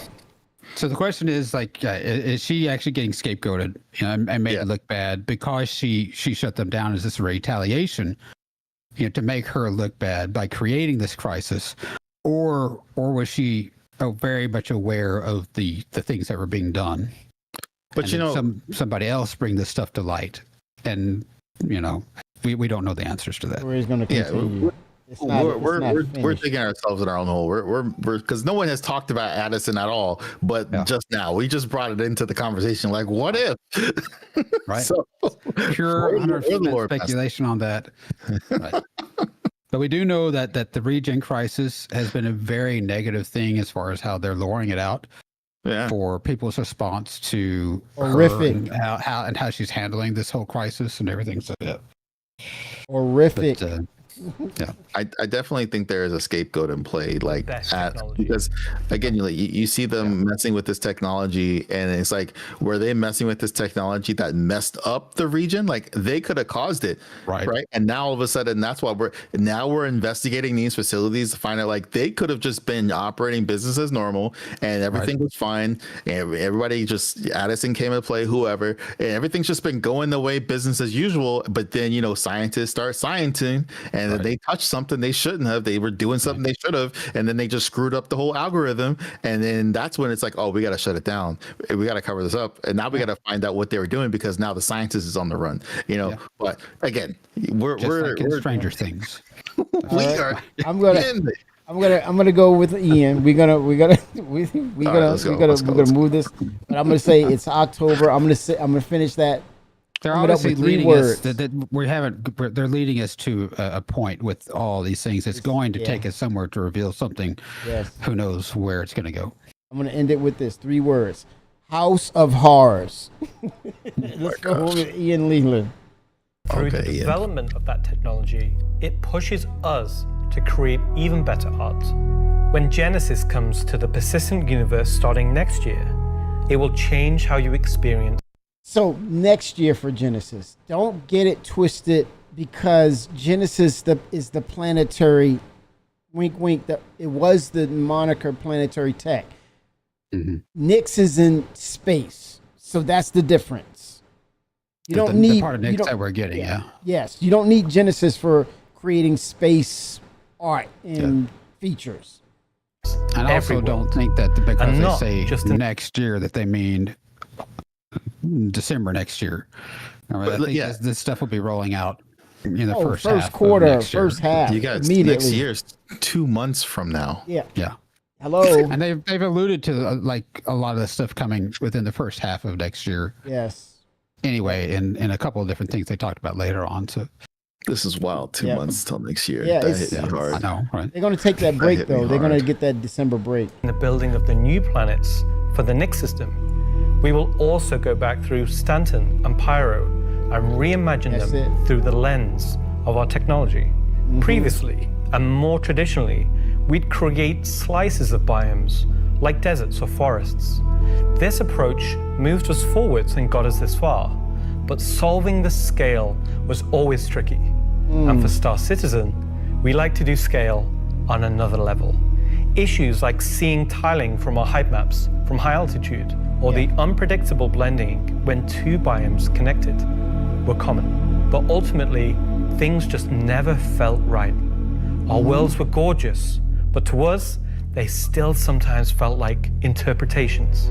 Now, this was a super hard problem, which we needed to solve at the scale for Star Citizen requires. We challenged ourselves to emulate nature in the most believable way, and not just on a planetary scale, but to our level of detail.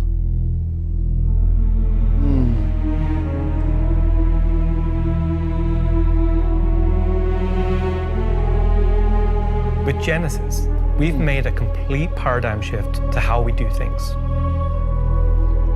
Biomes are now created based on the physical data set. How beautiful, guys.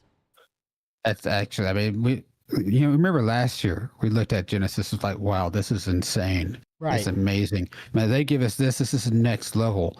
Like, this looks like a level above last year's Genesis. It is. Like, it is Yes. insanely impressive. Like, if they get this delivered, and this is a full planetary scale of this level, And it's procedural. That's okay. That we are underutilizing that word. The fact of the matter is, it is procedural, ladies and gentlemen. And when you use the methods of procedural generation with this library in place, you're getting the detail, but you're getting the production. And so, man, I shudder to think to what extent will we be getting these planets and these systems placed into the game. I think the first and foremost thing is, and what's more important than this right now, is the fact that they have to get dynamic server meshing going on a automated basis, because if you're procedurally generating this, my gosh, planets are coming and systems are coming like that. You better have dynamic server meshing ready. With the assets being spawned whenever and wherever the correct criteria is found. There it is. So when you see a forest or a meadow, It's no longer because an artist painstakingly crafted it there. That's done. It's no longer the artist handcrafting this. It's procedurally done. It's now because it's They simply spend one. years working on the tools, but yeah, that's the thing. Is like sometimes it takes a long time. But they spent the years working on the tools to build this out, so Yes. that once they get that done, it won't take years to build the systems out going forward. Right. And they finally have achieved that here, which is why we will start to see a cadence that we haven't seen before. Why things are already starting to go faster. People didn't believe it was going to happen. People last year didn't believe that we'd get Nyx this year. It'd be like at least 2 more years out. I argued that we would get it this year, and that 1.0 would be 5 years or more out, which is also not going to be the case. But it's because they've spent the last several years, probably the last 5 years, starting to finally, as they needed to do sooner, but they finally started to do, working on building out the significant, complex, but very important tools to start to be able to develop these things the way that they really want to, the way we all want to. Now they've achieved that. Now we can start to see the benefit of that, and they'll start to roll in faster and faster and faster over time. And we're seeing we're seeing it with like this here. It's an incredible accomplishment what they've done. I think with this project, and I agree with you, Sky, but I want to add just these 2 things. Yes, the completion of the tools is one aspect, but the improving or the ongoing R&D and improving of those tools, I think that's ongoing. They're still searching for better tools, even though the ones they have presently in place will do. But I think because this is Star Citizen, they will always look for advancements in that process. And the last thing is, even though they have a library, a huge, massive library that they're working from, they're going to continue to create and reiterate further along the lines of having an asset library or database to choose from for procedural generation. So I just wanted to highlight those things with everyone, because it's not a thing of, if you compare to Unreal and this is what it is, it's a data set, it's the engine, it's locked in. And if you want any extras, you call them in for tech support. This is ongoing because it's Star Citizen. It's Chris Roberts. It's Benoit. It's CIG. It's the community. It's this reiteration and this retelling, this ongoing maturation of the process. To be there. It fits inside our rules. Genesis also ties into our other gameplay systems. Our new planets are built from the information we create for our different data sets. Like I can't help myself, man. I just stop and look and it's like, this is playing the game too, just looking at the visuals. Pipe maps, humidity, temperature, soil type, soil amounts, geology erosion data, to name but a few. This means you can now tell where to find valuable minerals as the geology looks like it would be suitable for it. I saw this, I said, Twix is gonna have a freaking field day. Where scree piles exist below sheer cliff faces, and where rocks have broken off over time due to erosion. Of course, these new tools... This right here, this was so huge. There's, I believe, so much behind this. And I noticed this was the only strange and alien looking planet they gave us as a teaser. 07 Crutho and Soleus. 07. This, by the way, is all one planet, but Correct. I don't know if you know. This is all Pyro 1. Yes. Oh, sorry. I keep saying it. Nyx 1. This is all of this is yeah. The Nyx 1's going to be an incredible. When we get it, it's going to be the best, obviously, hands down, the best planet. Oh, yeah. It'd be great to see when they bring in the rework of the other my goodness, Stanton and Pyro. But this is going to be the place. Yeah. In this segment, when they're talking about the Genesis system, what I started thinking about and what I got excited for when they were talking about the rocks, the way the rocks and stuff are going to be set up now, the way the terrain is going to be set up now, and they're going to show this. and with the grass and all that stuff, the mobility of vehicles on planet is going to be a lot, just way better than it is now, because Smartly the placed. way things are smartly placed, like the way the technology is going to set this stuff up, the pathways are going to be created, so you're not just a rock every 2 clicks, right? Every couple of meters you're smacking into. It's so exactly bad right now. No, you're going to see it in this video. It's going to be experience changing, especially anytime you're on the ground with anything, because of those changes that they made. It's more immersive. Truly going to be one of the best experiences as far as not just the visual, but like just your how you experience like these planets with this update is going to be much better, and hopefully it'll make give us good, useful reasons, and ability to use ground vehicles more usefully. Hover bikes, all vehicles such as that. Those things are death traps right now. So don't do it. Play at your own risk. I think also in this same section they talk about placements for minerals, like the gem minables and the ship minables. I think in this, because they make a joke about how rock placement before was kind of wonky, and like the low flyer would fly into rocks, and he's like, next time you fly into a rock or a canyon, it's your fault. Like, you're like, doing it on purpose. It's because it's a skill issue at that point. But because of the new tech, I mean, the ability from space to be able to get a good sense of areas where resources are more abundant. Just from the visual aspect of it, is that is a tremendous accomplishment, and it's going to be a great experience for people to. And it does give us a little bit of a sense of exploration, because these planets are quite large. But it will allow people to find new areas and things that nobody's found yet. And it'll improve things it'll create obviously new gameplay for mining, but also for base building, for site location discovery, opens it up and development. But you guys make a great point, and it's another thing. What is this game essentially when you get into it? It becomes a grind. It becomes a time sink. And that's one of the better aspects that they did subtly or on a small level that is huge in itself, because you literally get into a mining ship, you go to the base of the rocks to examine, and basically you're not exposing yourself out there and playing scavenger hunt randomly. Let's say this is not a good rock, this is not a good rock.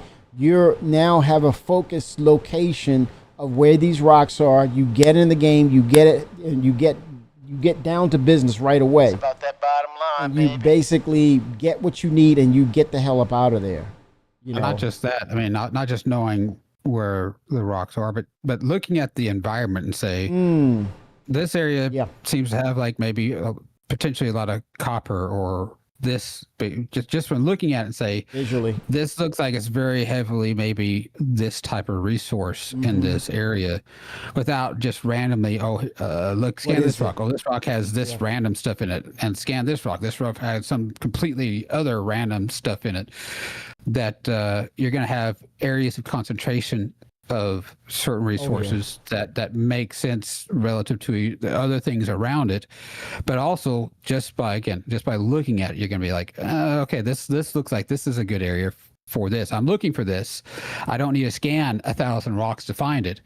I can just scan this area. It's like, look at this area. It's like, this area right here looks like there's very likely a good place for this resource I'm looking at, just from the visual aspect of the environment. That's going to make mining, I think, a little bit more a better experience for people especially when they are looking for certain resources, and how they go about being able to find those resources.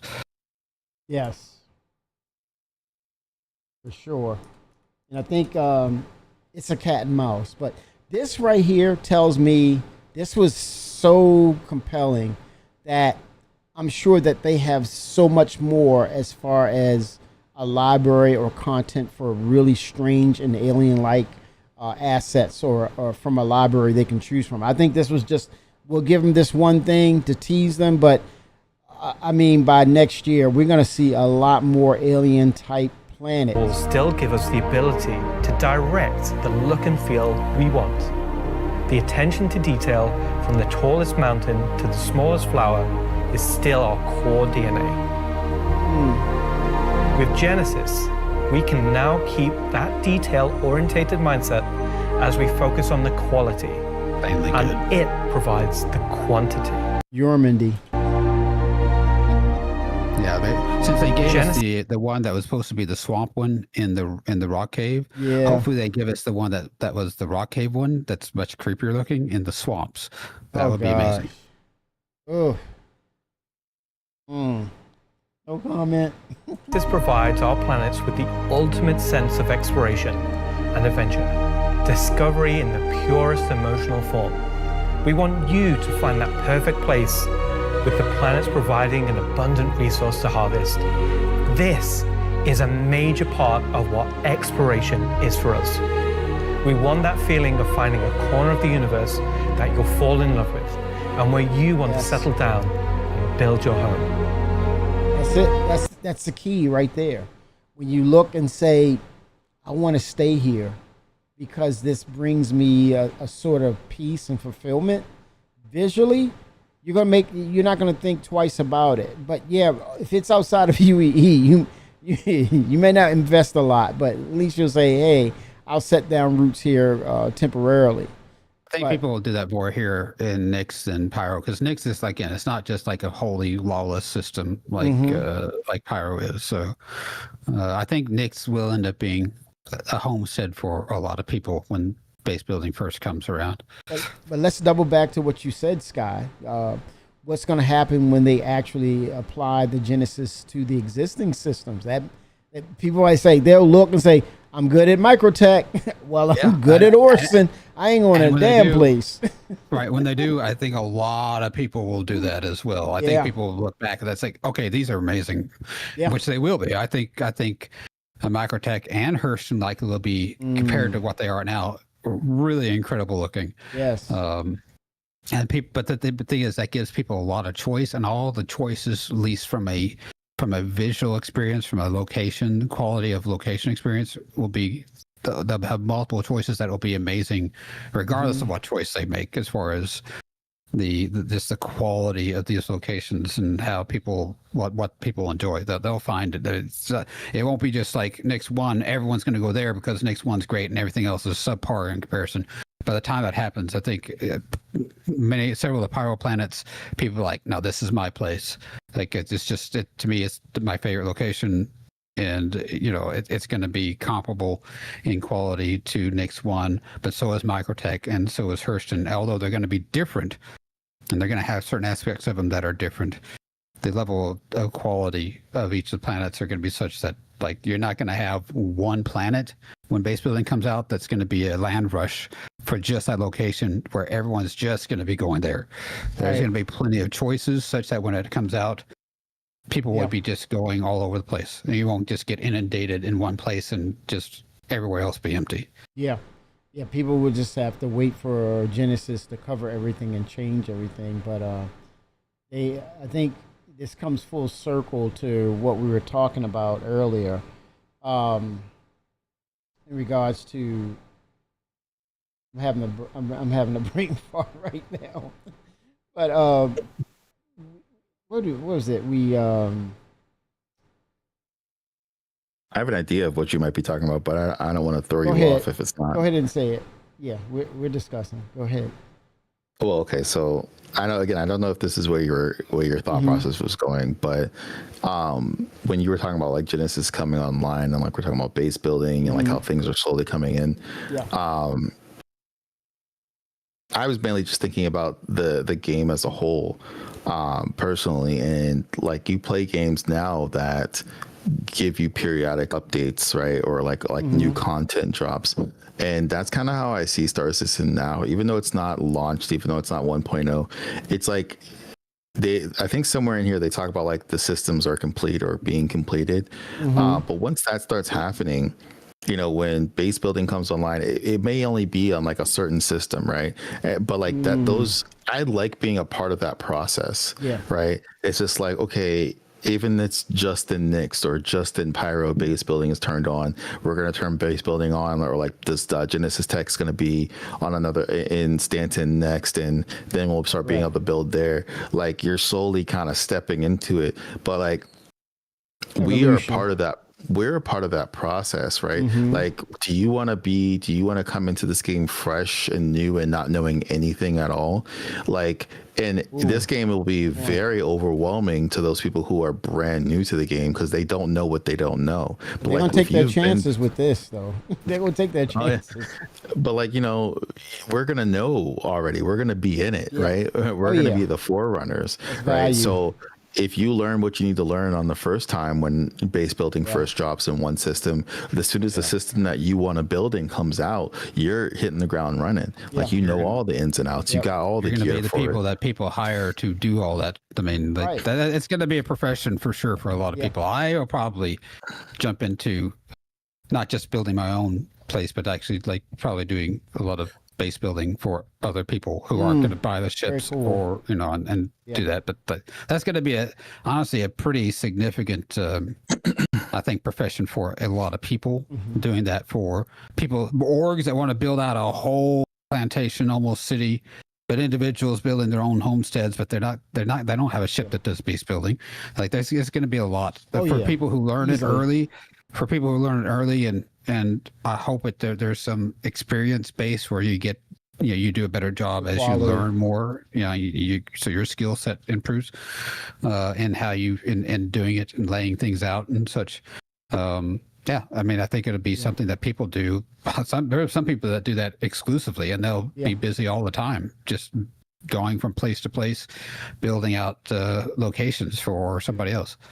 What a world it will be when you can go to someone and set up like a pseudo contract of resources. Like for me, like I do salvage, right? So it's like, hey, like there was I think it was one of not the resource drive, but the supply or die. There was a section where it was like contract material, construction material, and RMC. And I had people come to me because they knew I did RMC, and they're just like, "Look, I got the construction material. Just feed me whatever RMC that you got or that you're getting, and we'll just knock this out." And like I didn't even have to get the other thing. All I had to do was just do what I was doing already and supply others. So like if they're trying to build up a base, like just go to other orgs and be like, hey, if your org isn't situated in this way to get this type of supplies, we are.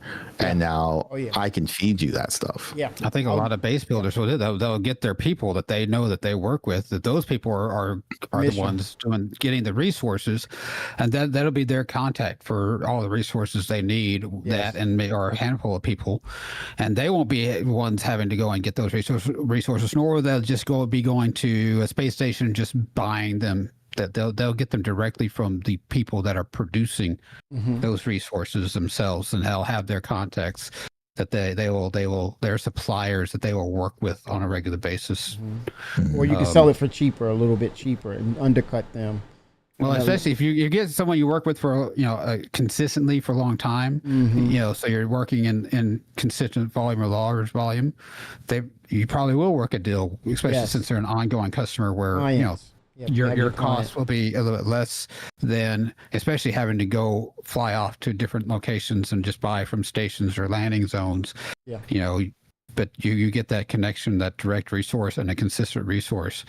You will be able to work your flow a little bit better. You'll know where the resource is going to come from. You'll build your sources of reliability, and you'll build a kind of what you will know to be a more consistent pricing structure that you can rely on with these individuals. And so a lot of this will start to become more of a player-to-player interaction for all of these things, versus as it is right now, we just buy and sell at stations, but none of it really matters.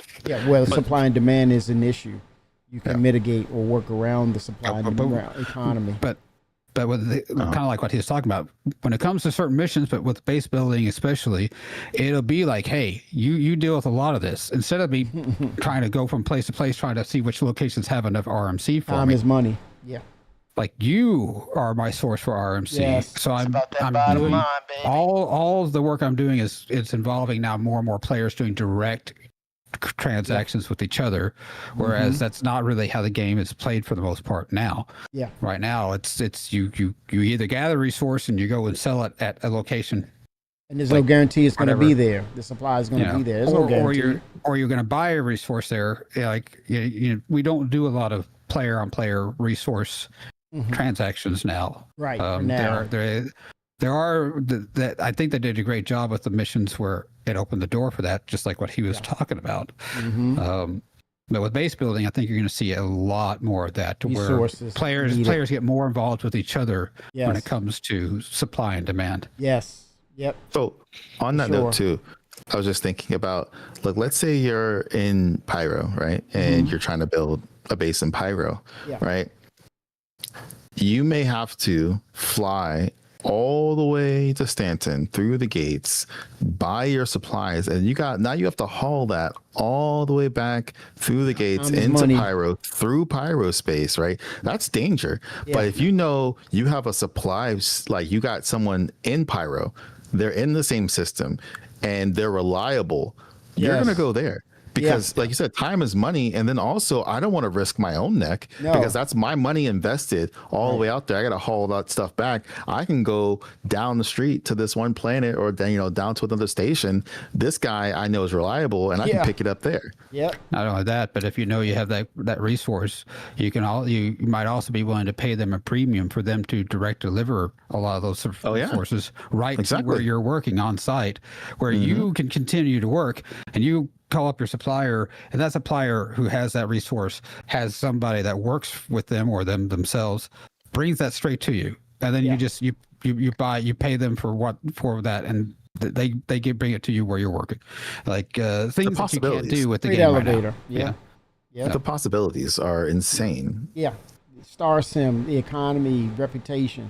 I remember what I was going to say when we came full circle when we talked about people will not tell you if they have a potato computer or not. They'll kind of signal or tell on themselves about these complaints about this doesn't play right or this is a lie about how the performance is and all this. When you see this and know that people are playing this and having a great time, you damn right you're going to start upgrading your computer. When you see this, you're going to upgrade your damn computer. And it's going to mitigate, and then those little complaints about this ain't doing this and this ain't doing that right, it's going to shrink. Those numbers are going to shrink exponentially. Fired. Double barrel. Boom. Boom. Buckshot. Buckshot. When you look at these visuals, you're going to get rid of that old ass computer. You're going to get rid of that old ass computer. Oh, I think I'm going to upgrade. You better. You're going to have to. What's going on in this video? Where are we at? It's all about Genesis. Thanks, Ian. So, in case it's not already clear, he is Genesis. He is not River Guy. I want to put some respect on this man's name. Okay, we're gonna see it. Our name for a group of technologies that are in. Will Hain. That's him. Okay, let me take the closed caption off for now. Will Hain. He is not River Guy. He is senior engine programmer for Genesis. He started making rivers, but look at him now, y'all. 07 Will, way to come up, baby. Way to come up.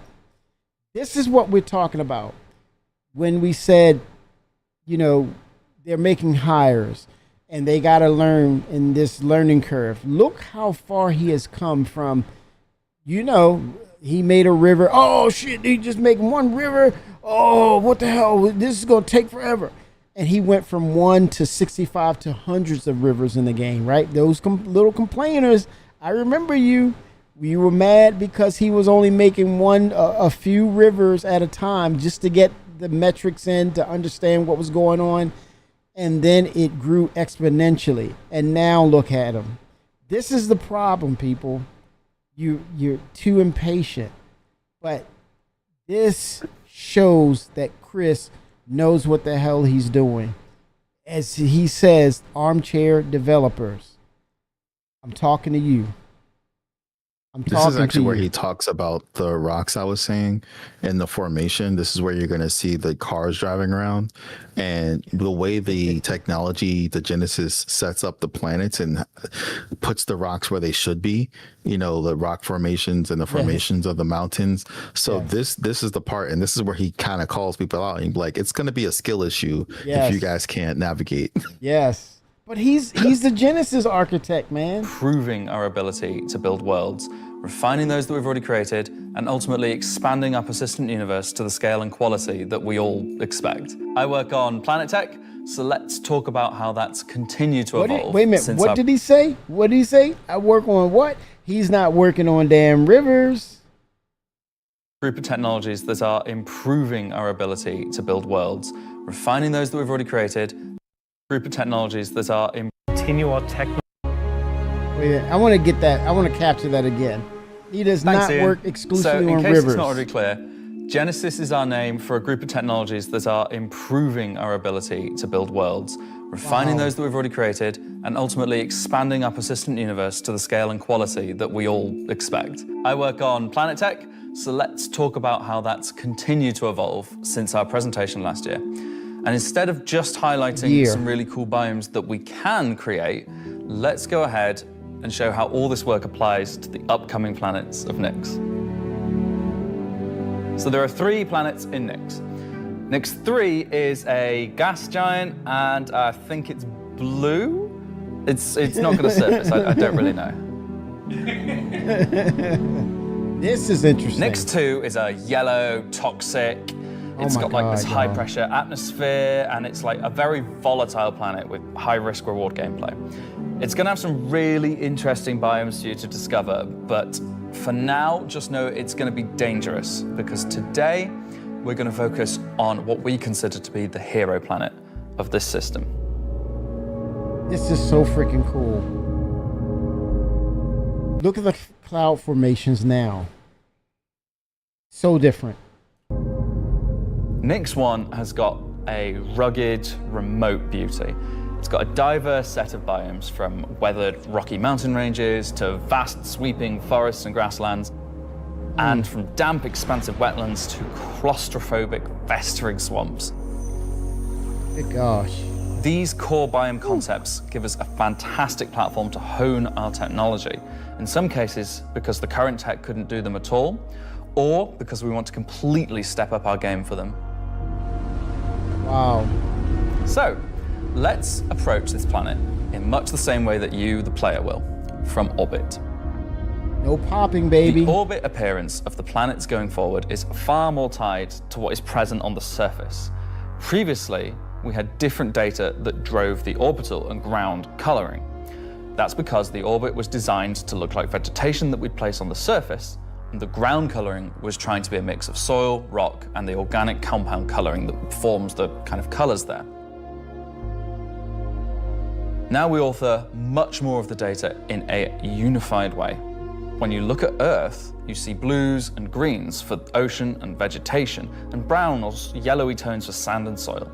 We wanted to keep it as simple as that. The same set of textures and data that define the color of the soil, sand, and rock on the ground are used to create the orbital look. We then assess the presence of vegetation and competition between different species on each part of the planet, and use that to blend in tones of green, including variations due to species health and the current season. This creates a... He said current season, y'all. Yeah.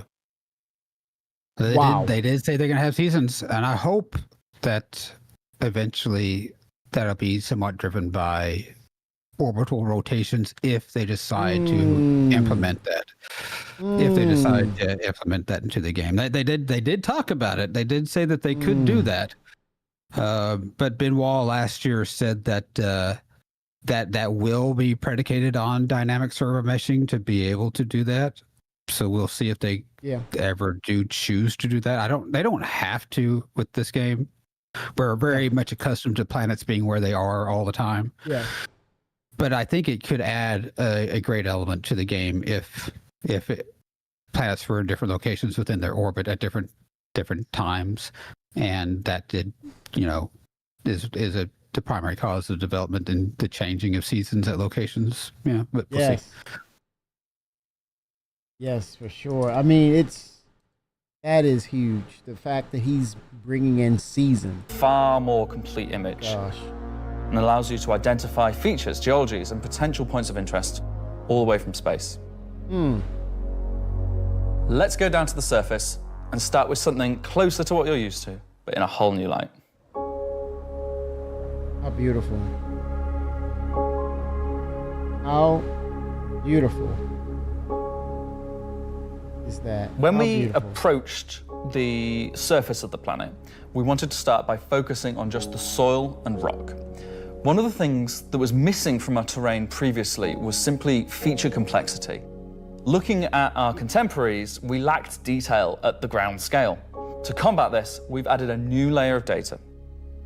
That layer is called the medium tiles. These are intelligently placed on top of the existing 4-kilometer terrain tiles based on slope, soil type, and other erosion data. And these medium tiles don't just create height changes, they also bring in local erosion data both for soil and bedrock size values. And this gives us a whole new level of terrain detail, of scale, and allows us to create far more unique locations across the planet. So now that we've nailed the surface, let's have a look at adding some rocks. We've now got 2 major contributors to the rock content of our planets. Firstly, long desired feature, cliffs. We are adding large scale, very detailed to all our cliffs based on the geology at a given location. This adds an exciting new dimension to steep slopes that we simply couldn't get before. The second is a big one for you ground vehicle enthusiasts. Rocks are now found not scattered everywhere, like spilt popcorn at the cinema, but only in places you'd expect to find them, thanks to a brand new rock scattering algorithm that isn't annoying as hell. There you go, Twix. Using physical data generated for each large and medium tile, now rock distribution makes sense and has a physical basis. Nice. And it helps. So if you're still crashing into them after this comes out, that's on you. Skill issue. Ouch. The rock User assets error. themselves have had a glow up too. We now create rock sets These grasslands related to a look particular geology incredible that look like compared to they anything originated we've from the ever same had in the source. game. And this ties into how we'll be distributing minables Say in again, much more Sky. interesting ways too. So these grasslands now look incredible compared to anything Oh my we've ever God. had in the game, or really Yes. On par now with that our any base of the today highest and rock system highest let's fidelity games Let's that add we've some seen. vegetation. Very Because we never comparable. really Some had additional like biomes. really like thick, proper grass in the game. Foliage, jungle-like Next one's forests environment. and grasslands. Look at that. Trees, various grass species, rock formations. And they're found in all sorts of elevations, like mountain valleys, open plains, and dense meadows. And when we start to add a bit of fresh water, they begin transitioning into more wetland type biomes. But this alien type, these entities here, they're just a tease. Can you imagine once we really get out there and see really alien-like planets? Woo! I mean, technically, all these planets are alien planets. Forests are Correct. super- But that's visually, fantastic. Yeah. I mean, they are. I know what you mean. Yeah, Yeah, I know what you mean. I know you what are mean. right. You are. Technically, they are alien. But seeing something that's kind of out of like a movie set, Yeah. man. I'm sure they'll continue to add more of these like non-Earth type fauna There you et go. cetera, into more and more planets, and all of it looks great. Yep. That's the creepy part. Sorry, flora, not fauna. today. Oh my gosh, guys. The grasslands, like So- this Oh my looks God. How are incredible. we making these look so great? It's like you want to make it Obviously, a home, we've had grass right? before, but Yeah. never But you know it's too meadows, damn dangerous to be because out in the until wide open now, like We that. haven't been able to spawn grass in large enough quantities Oh or my effectively gosh. represented at distance. So we're stepping up our game in terms You heard them step up. They said they're stepping up their game, potato people. You know what I'm talking about. Upgrade your computers. I think though the way that they've gone about this is actually going to be a performance improvement over It is. the current planetary tech. Yes. But they've done a lot of look and work with some of the tech being developed in Open3D. That's what they look at for a lot of. They've looked at a lot of things that they developed, and they've used that as a lot of ideas for the ways they've gone to resolving like the planetary tech and performance and how law scaling works and how like law development at distance works and everything, and how they popping. And what they've accomplished is really quite. It is really impressive because there's nothing, you can't build out a location of this scale and Unreal, and it can look amazing. You can't build it at scale like this and it perform well at all. But I do, from my understanding, how they've made the changes to how the tech works and where the load and demand is put, on our systems that this is actually a performance improvement over like going like to Microtech right now or any other planetary surface. So and they can optimize it.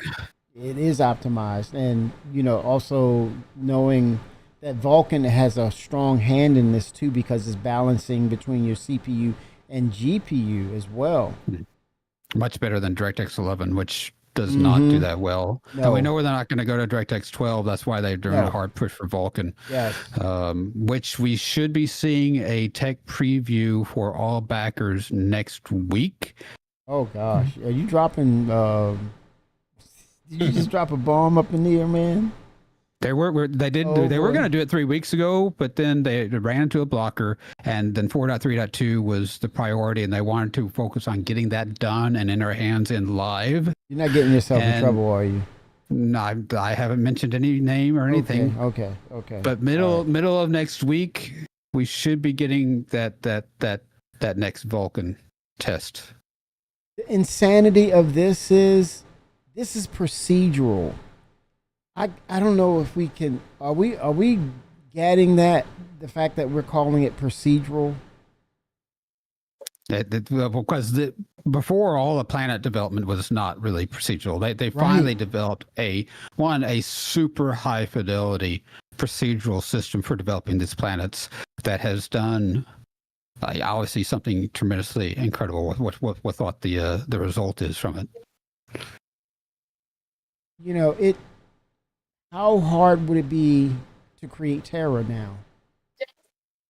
Well, the landscape not hard, but the Terra does have like a major city. That's where a lot of the work is going to be. That's why it's going to take longer. Correct. It's longer than what they used to do as far as Planetary Tech 4, or longer just on that hero city itself, because they want to get it right. The planet itself, they probably already have the planet honestly fleshed out. Yes. But the hero city of Terra is probably something they're still working on, and it's going to be at a very high level. Terra itself, like Orville. You're going robot. You're going robot. Yeah, it's going to be. They're probably going to spend most of the next year and a half, still building out that location. The planet's probably already finished laying out the planet itself, but the huge city is going to be, huge city is going to be what they put the most time on. Yeah, it's so beautiful though. Of spawning, shaping, and shading grass.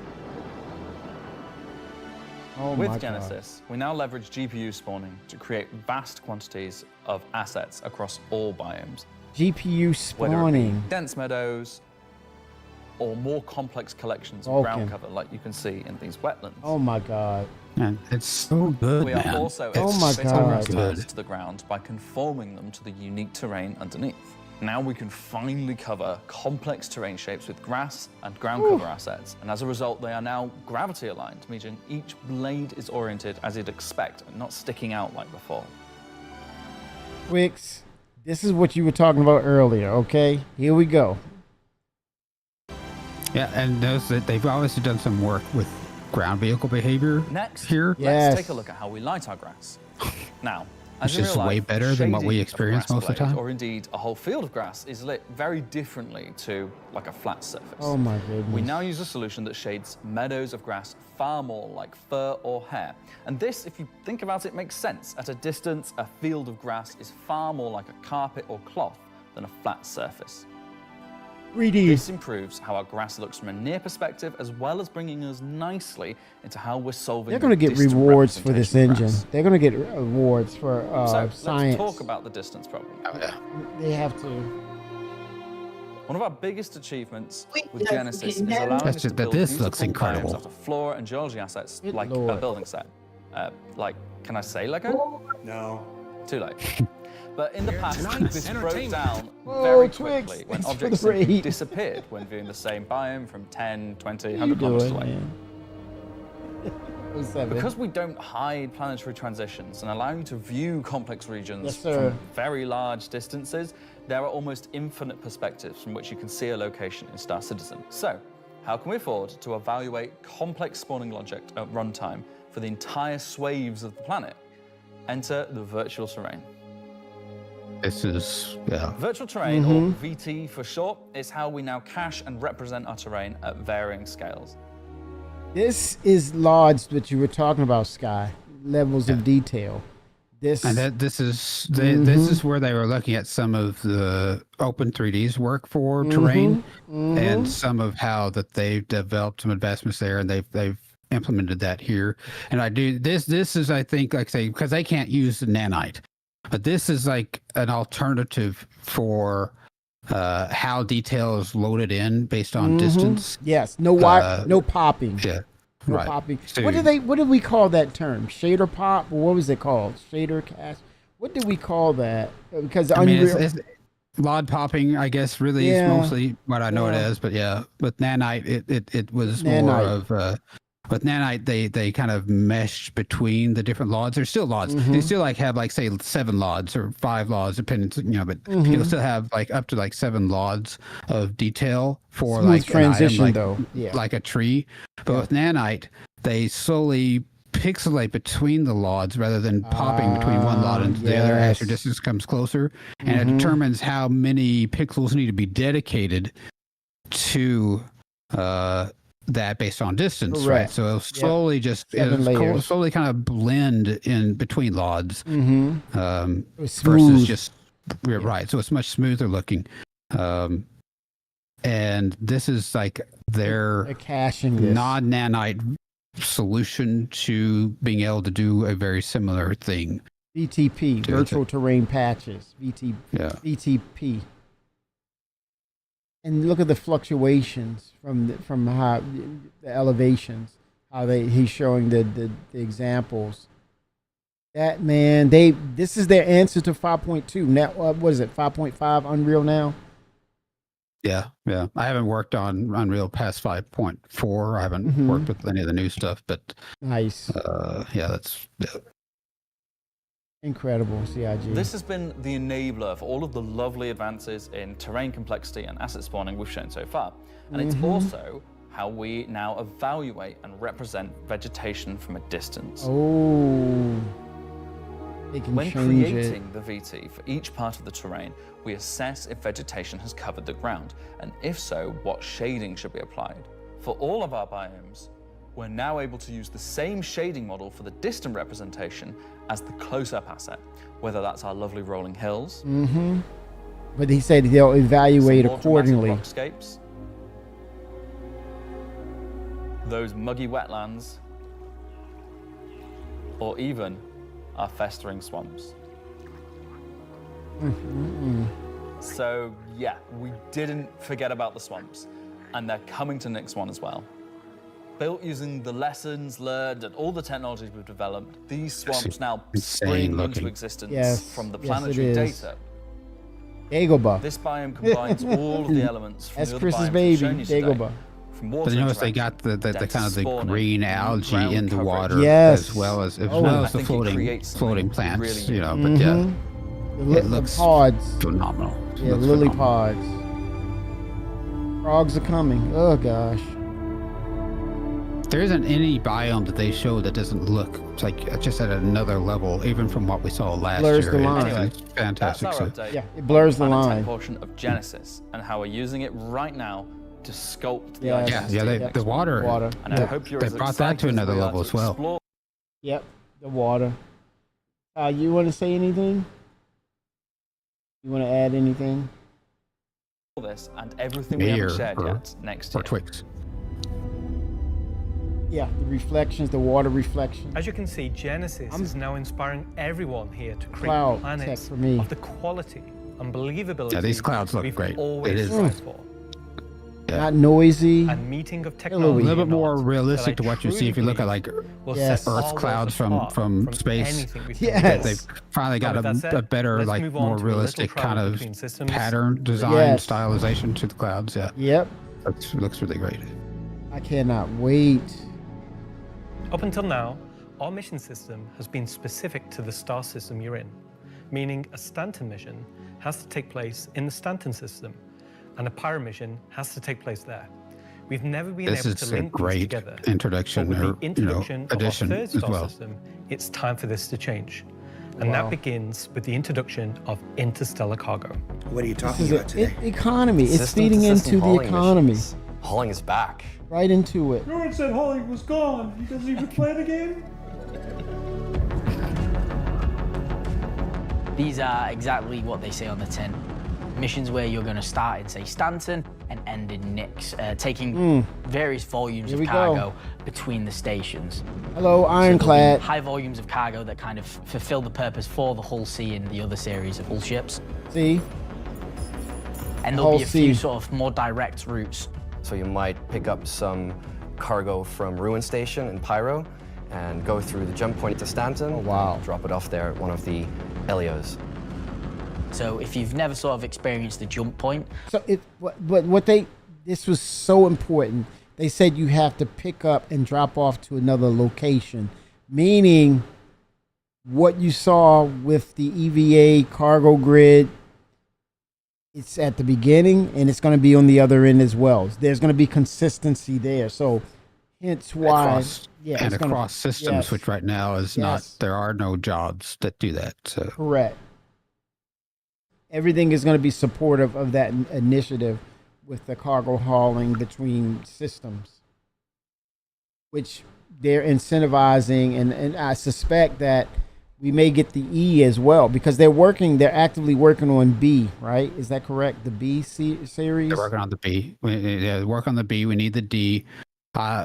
Someone was talking about the E recently too. Mhm. I do think it might make sense for them to scale down. So like the C has like what 3,000, like 600 whatever SU cargo. Good Lord. The D has like 20,000. It's a massive jump up, but the E is almost 100,000. It's like 98,000. Some people were arguing it's like maybe they should actually look at the E and maybe scale it down closer to like 50,000. They might do that Yeah. because 50,000 SCU is still insane. I lot. mean, the C is already Yes. insane. But at the very least, I think the D would be great too. And like I said, I have a C because it's a loaner because I have Wow. a D. So Oh, I'd love to get really? yeah. Well, I mean, honestly, again, this is when CIG was not pricing ships smartly. They came out with the C, which originally was $200. When it came out to the game live, they priced it at $500. Don't But get them started. The D was literally only $50 more, and it's Yikes. like 4 times the cargo. Like, it's way bigger than the C. But so Whoa. they priced the C. You could literally buy the D at the same time for like $50 difference. Like made no sense at all. Can't Made do no that sense. now. Yeah.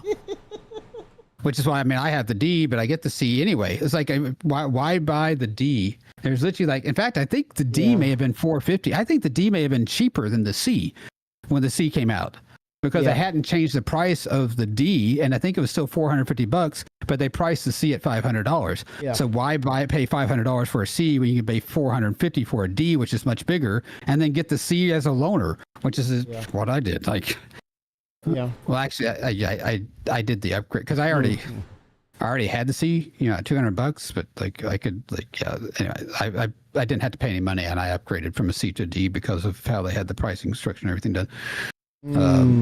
I don't know if they changed the price of the D, But if they haven't and it's still $450, like don't buy a C. Go buy a D for less money and get a much bigger ship. Because you still will get the C right now as a loaner. So it's not like you're missing out. You're not missing out on anything. Wow, great point. Yeah. Great point. So, yeah. But they may. I don't think you can buy the D right now. I could be wrong. And if you can, maybe they realize that mistake and change the price. But yeah. Hopefully they give us the D sometime soon. But the C is big enough for pretty much like anything right now. And the Ironclad is going to be coming soon as well. Yeah. And that ship's going to be great. I'm going to love trying that one out as well. So. Yeah. Well, Coffee said, you brought up the point about the E. He said, logistically speaking, it's way too much. So, to your point, they may just be dialing it back to where it's manageable, where it makes sense. I send it 07. Good day. Ty says, I don't think it's unreasonable if you look at the amount of cargo on the Seraphim station. It is hundreds upon hundreds of spindles. Yeah, but we're talking about thousands and woof. Unless you and we what is the 32 is the largest we have, right? Right now, I think are they going to 64 eventually? Is that the max size, or is 32 going to stay the max? I think they originally 64 was going to be a size as well. But I could be wrong. They may have decided to max out at 32. Yeah. Someone who knows better than I do might answer that. Yeah, I would be okay with them going with 64. It would make sense. 64-bit dual precision. Why not? No way. They're going to go bigger. Yeah, I think they've landed on sticking with 32, and they've scaled a lot of the gravity plates and such on ships for that kind of 32 max size. So I think that they've locked in on that. So yeah, which is fine. 32 SU is plenty big enough for yeah. Good gosh. Yeah. D&E. While going through it, these missions will require you to. Oh yeah, that is CIG's way, Coffee. In no way blah, limited. bigger. You can do them in any sort of ship you want, any size of ship. I'll be doing them in my Drake Cutter myself, between Stanton and Nix. Oh gosh. Drake Cutter. Just a Drake Cutter.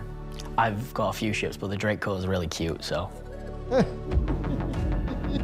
One thing that we're looking to add with these interstellar missions is scripted combat encounters where you can be attacked by NPC ships. Maybe the mission giver has tipped off some pirates who are looking to get a hold of that cargo, as well as express missions, which means the deadline timers that you're used to in the regular hauling missions like that. might get really tight, and you've got to learn to be very fast. I like that. All of the love and care that has gone into hauling missions so far, with the logistical network and making sure they make sense within the themes of the systems, just as much love has gone into the interstellar missions we're making now.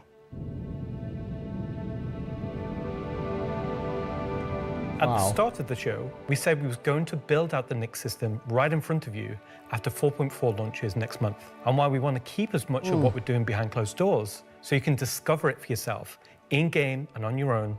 We still are excited to share with you a brief look at one of our up-and-coming locations we're calling Rockcracker. That's insane right there.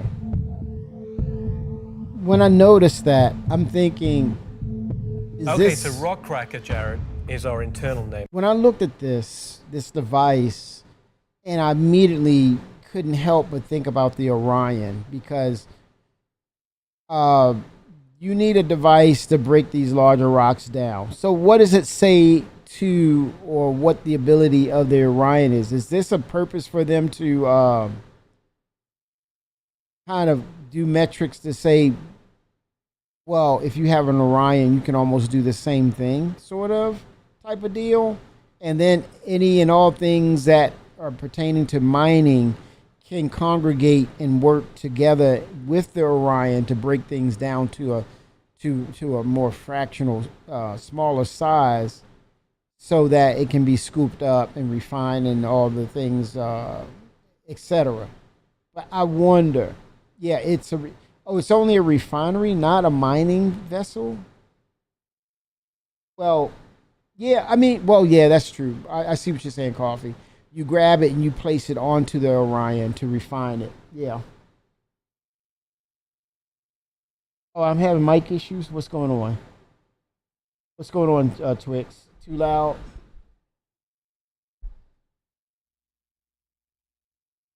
What mic issues?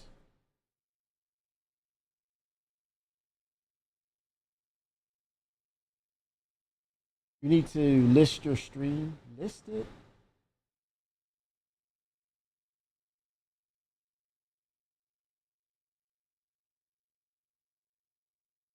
Listen.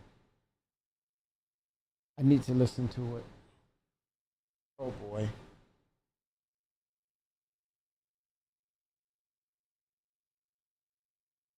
Audio, you are the bane of my streams. Oh boy.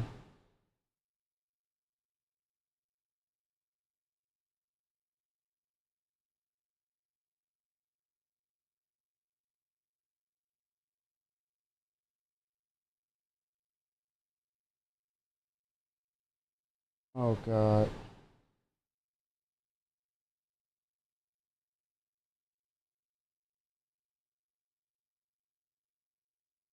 Let's see here. Okay, I'm talking.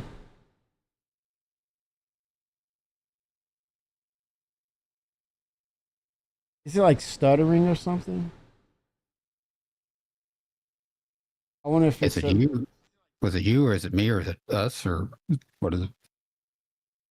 the bigger problem was the mic on your phone. Yesterday, couldn't hear you. I know, Coffee. I got to get that worked out, man. I got some solutions coming for that. It sounds okay, Twix. Twix is. Oh, Twix is gone. I thought you were fixing dinner, Twix, man. is he fixing dinner? Yeah. It is almost that time, isn't it? We talk so much. Oh, just I kidding. talk so Sky's much. fine. What do you hear, Twix? I'm listening to the stream. On occasion, I could hear a little bit of like background noise when you talk. Oh, it's probably the freaking. Hold on. Because I obviously you got have the a noise jet- gate. Yeah, I got right, the you net know. engine, jet engine going. 1 second. Okay, 1 second. Yeah. I think that's probably all that it Yeah. was. Yeah. 1 second.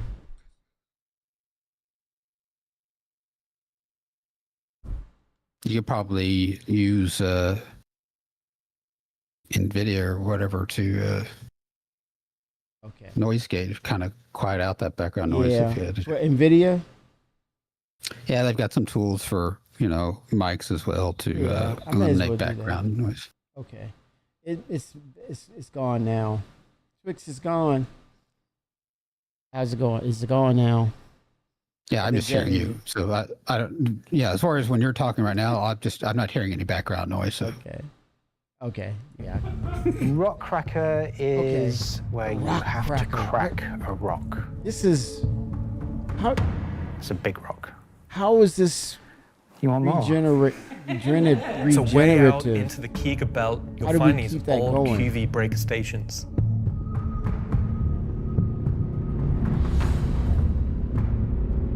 This was offbeat for These me, are man. originally I didn't see this one industrial coming. facilities breaking apart large asteroids and mining them down. The big Since nutcracker. they've been mothballed, Yeah. and been left The abandoned. ballbuster. Yeah. So How do you're you- going to have to find your way Here's inside. the thing.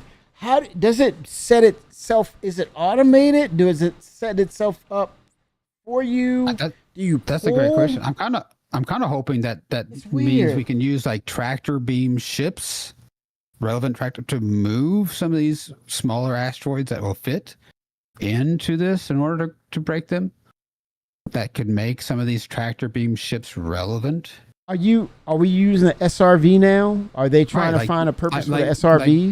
like give the SRV even more relevant use Yeah. for moving things like asteroids that are Mm-hmm. maybe too big to actually mine for a ship, but not like too Mhm. big to move into Yes. so not the massive asteroids, but ones about that scale like they're Yeah. showing here. Maybe you can, since there are going to be moving asteroids in these asteroid fields, Mhm. maybe there are also asteroids that you can move yourself. So make, Make the SRV relevant for utilizing in this kind of workflow as well, for part of your collection of ships involved in a major mining operation. An SRV can pull maybe a large asteroid of this scale into a facility like this, rather than it just already being there, right? Because that doesn't make sense for the same asteroid.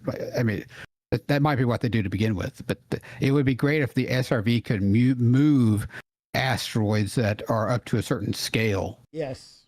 Right. 6 SRVs. Or 6. Yeah. Or again, maybe it takes more than one SRV, but maybe kind of like tugboats, you can get 2 or 3 or 6 SRVs to move a very large asteroid that fits inside of something like this. But it does give them more relevance. Or do you, or does the facility itself move? I don't know.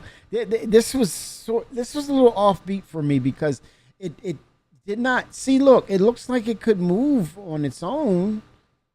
I don't know. I don't know how to describe this. I'm pretty sure that's the laser. Yeah, that they're looking down. Yep. Yeah. This was a little offbeat for me. There'll be a variety of options. Whether you're discovering the bowels of the station and mining your way through long-forgotten tunnels, or you're going through the main laser entrance. So it's a mini game within Now, as operating you're traversing through the facility, you'll find the old engine room. Now, there may be ways to bring the facility the engine that runs the laser or the engine that moves it? back to life, kickstart the engines, and bring power to different parts of the facility. Okay. Maybe eventually bringing the laser back online and cracking some rocks. Or the secondary gameplay loop. I would have thought maybe you bring it online and it can rotate and then it has a tractor beam on its own that pulls in rocks through it. I don't know. But yeah, they only work as long as the rocks are close enough, right? I think if their plan isn't for you to be able to move larger asteroids to like a station like this, then that should be something that they should make as bring the SRV's relevance up by making it a thing you can do while utilizing those ships within a mining operation to move large asteroids to a facility like this. It would be the right way to do this. So it helps people who have ships that aren't really heavily utilized, but have a technological capability that like the game mechanics aren't really maximizing very well, and give them more reason to exist and be used. Yeah.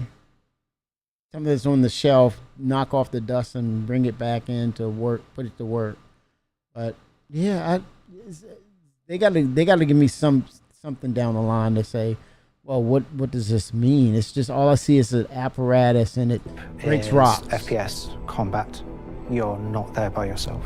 They're making a mission giver though. Outlaws in these stations, trying to stop you from what you want to do. I think I'm okay with this being mission driven, but along with that, the end result is, hey, you're going to cash in because of what this facility is capable of.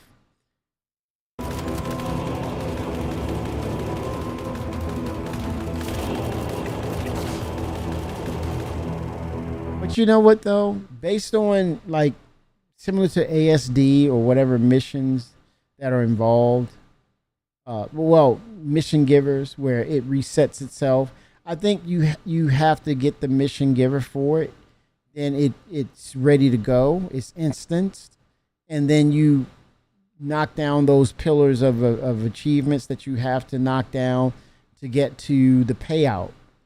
And I think it's something that's saying, hey, this is a mission giver, or this is a part of the gameplay feature that the rock is always will be there, but you physically break it, you extract, and then you go. Then the mission giver resets itself. I think that's probably what they're bringing it across as.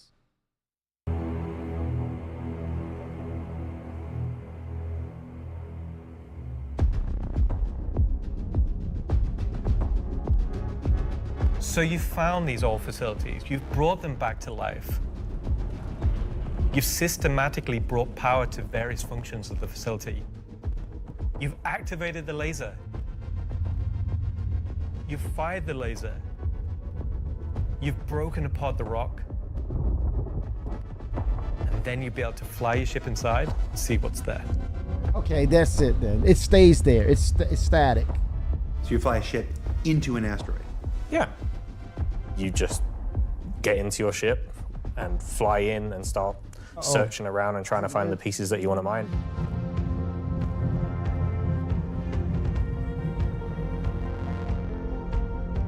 Come on, man. I'm really excited about Rockracker because it's maybe it's just a sandbox bandwidth activity. issue that's causing the. Kind of go to these.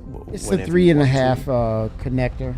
This content is for maybe it's players that too. who enjoy mining, who enjoy exploration, investigation, and don't mind a little bit of FPS content. Yeah, that's a on it. flaw, man. That's a fundamental engineering flaw, the 3.5 input.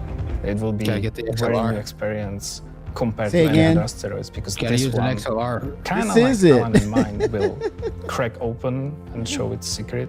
And one presumes you can make Yep. a decent amount of scratch. Asteroid that's big enough, you fly your spaceship into it.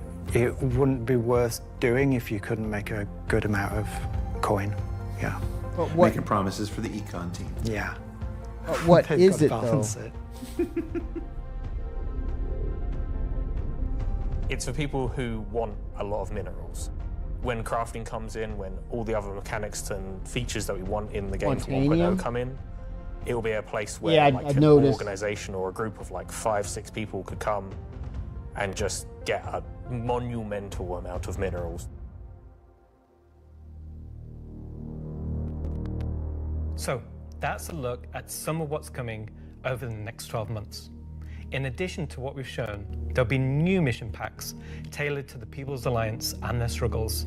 There'll be events that invest you 07. into the evolving storyline of all three systems we'll have in the game. And of course, when we begin populating these with new planets, there'll be a whole host of ground-based POIs, settlements, and structures inhabited by those trying to make their way in the verse. And all of this in service of building star systems that complement the massive corporate yard of Stanton, the lawless ganking of Pyro, and now the new frontier of discovery for the Nyx system. Should I say ganking? You already did.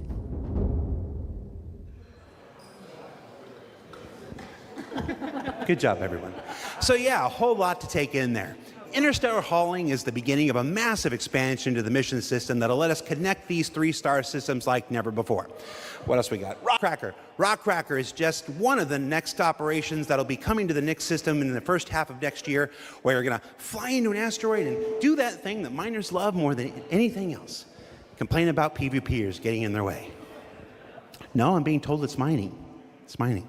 And of course, one of the most anticipated features coming to Star Citizen, Genesis, and what that means for the planets of Star Citizen, including the ones already in there. So let's talk to Will Hain and find out more. Why do they have them I'm acting just in the remembering that Will background? Hain is in France at the Stop watch it. party. Okay, France. Ask Slarty That is- Barfast over there how they're going to use that is Genesis so to update the planets and moons of Stanton and get back to me, all right? And see if we can get some fjords. What else we got? The Citizen on Digital Goodies Pack. That's a hard thing to say. That went up for sale a couple weeks ago and has a whole bunch of mysterious items in it. And that's where I can tell you now that almost all of them are tied to the Nyx system in one way or another. So let's find out what's actually in there. There's a gunship flight suit and helmet, 2 armor sets from that mysterious faction causing a ruckus with the Vanduul, and an Intersect BDU sweater and outfit, a couple of crazy weapons that I'm certain we're going to learn about in just a few minutes, some slick Levski swag, and finally, to celebrate the long-awaited addition of the Vanduul to Star Citizen, a cool Vanduul knife and adorable plushie, which I swear to love and squeeze and cherish forever. So yeah, it's a pretty solid haul for this Can't year's buy the Digital goodies Goodies pack Pack, now, right? which you can It's still already pick gone. up right now on the RSI store. You mean gone off the sale or like? Yeah, I don't think you can buy it now, right? Oh, really? I'm assuming it's gone since the event's over with. Oh my gosh. Oh. He actually interns be background extras. That one guy had 2 years of acting school. So now let's go ahead and transition into our next segment. Much of what you see in the show today has been the culmination of a lot of people's Oh, this work was crazy, man. This was crazy. I didn't see this one coming. All right, I had a dream about like this once. Yeah. Okay, so against everyone's better judgment, the thing has finally happened.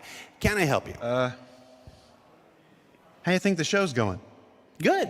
We're getting the Nick Star system and the Vandal are coming. Kind of been a lot of Nicks, right? Well, yeah, but it's a major milestone and it deserves a major showcase celebrating everybody's hard work. And you got more, right? Well, yeah, there's spaceships coming up. Cool. Wow, it's like they only scanned the original Community portion of me. If pictures steal your soul, imagine what face scanning in PCAP does. Well, this has been super cringe. So I'm gonna head out. Bye. Oh, regular CitizenCon is still better. You should have done that. Of course. Oh, damn. Thank you. Oh, damn. Part of me that isn't a soulless marketing puppet. All right. You know what? Oh, no. No. Is that him? No. No. Let's just go to some spaceships, shall we? Oh, Hi, my gosh. name's John Crew. I'm the vehicle director here at CIG, Dr. and welcome to Benton Talking Quest. Ship, where we're going to talk about 3 new ships coming to the persistent universe.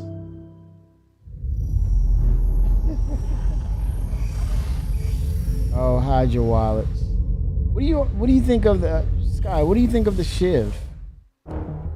The last year has been pretty hectic in terms of vehicle deliveries. I think we've delivered the It's most cool we've ever done in for a what it 12-month is, period. and like we were saying earlier, I hope that when we get to more crafting and ship building, Yeah. that we can actually customize the ships that we craft/build like this ourselves. Yes. Food machine, toilet. Where we can choose the engines that we have on there. We can maybe start with a particular hull, but we can do certain alterations to that hull from the base, to a certain degree. So we can do some level of customization to ship crafting/building. Yeah, definitely a love letter to Starfield with what they're doing with their manufacturing brands and doing cross chassis type of deal. But I think there's something to be said about it doesn't have to look like something that's from Pyro. They could have cleaner versions of that, a la Starfield. Once we get our hands on templates, Rays may look a certain way, but if we use templates and, like you said, create our own amalgam of these ships, they'll look a little cleaner. I don't know. Oh, for sure, yeah. I don't think we have to do it like where it's like very hodgepodge, like that hodgepodge. Yeah. Ability to the end user, and this is something Xperia wanted for the civilian market. For that one bespoke Well, weapon, the I don't know, Size Coffee. Functionally, it is well, the same as the I looked at existing Size 5 plasma cannon how he on the side, described it, but and is I'm a just sort of going, Gen 2 model and wraps it in a different aesthetic. it may compared not to those look models you'll see. like They're very much Starfield in the creation, like you snap pieces together, but maybe there's a user interface that you bring together. I don't know, a chassis and thrusters, because he did describe it in a way of it has the Valkyrie thrusters, and they had distinctions of their parts, or who's the manufacturer. older Vandal styling. This is much newer Vandal styling. But I think these for me underneath were is the same weapon that offbeat. people have I used for didn't years. see this coming. I knew the Paladin was coming, but I thought it was going to be released for IAE for some reason. Stinger from the squadron team and prepare I think that's for just the lighting Perseus. We Well, it may not took an even be opportunity just the to take, Perseus, but it definitely is this the really Perseus. well-established art style. Perseus, yeah, for IAE. Yeah. Yeah, I thought it was. Yeah, I thought they were going to throw the Paladin over there in IAE, but yeah, they brought it out the other day, and this, I think, for people who want alien ships, this is good for them. I'm not gonna go anywhere near a Vandal ship. I'm not going anywhere near it. People take a shot at me just from I didn't buy. I'm principle. not going to buy any of these ships, but they all look, you know, really good for what they are. Mhm. I mean, the Stinger looks like it looks pretty incredible. Yeah. But the Paladin's going to be a Ominous. great ship for a lot of people for what it's Oh, yeah. designed for, and it's going to be Yes. really good for that. So Yeah. You're going through a ramp at the rear, and it leads you kind of straight up into the belly of the ship. There's, you know, lots of organic detail, rib cages, kind of strange alien forms. On entry of the cockpit, the seat. It's got some bad new Defender vibes like a too. motorbike. You're basically Stinger. riding into the cockpit. It feels very much like you're being like carried inside the cockpit. Into the traditional prone flying pose that Vandal pilots use. I'm very happy with the Stinger. I think the team done a really good job of making something that feels different, it feels alien, but it suits our lineup of ships and it suits our universe. I think the guys did a really good job. To me, it looks of like it's gonna take a respecting lot of the, hits. You know, the direction and vision from the original Stinger and Vandal ships and Squadron. We've tried to take a lot of inspiration from movies and other science fiction material, but I think it sits well within the Star Citizen universe. So we have the Paladin for the People's Alliance. Yeah, the Paladin We looks have great. The Stinger for people that really like Vandal and want to try and pretend to be them. But what about the other mysterious faction we have running around? So Gray Chowdhury got his start as he was working at a cargo center out in Odin. He started being able to get his hands on some stuff that other people couldn't, items that necessarily you couldn't find on a store shelf, but you wanted anyway. I think Gray is interested Gray. in, you know, happy customers. You know, Gray just sees themselves as a conduit to get these things in the hands of people who are would appreciate them. And I think that his latest offering is really going to turn some heads. This is totally different right here. we did see this So ship, you know, the in, ship, like I said, in 2023. well, Yeah. I don't really know in the Squadron what it is, 42 to be video fair. that they It's did. what happens when someone who This is is all a I- genius at aeronautics and ship assembly is given free rein to do whatever. If anything, I would want to see this come out of Pyro more so than anything else. Want. It's the best of whatever they can find lying around, put together to Good make Lord. something truly unique, wonderful, arguably beautiful, and just released out into the universe to see what happens. At first glance at the exterior of the Shiv, I think most people will probably recognize there is more than a fair proportion of the Cutlass visible there, but it's had quite a few changes to it. As you look a little bit closer, you'll start to pick out elements from other ships. You've got, you know, main thrusters that are from the Valkyrie. Here we go. Even the bits that are obviously a Cutlass have had panels welded on, panels Yeah. removed.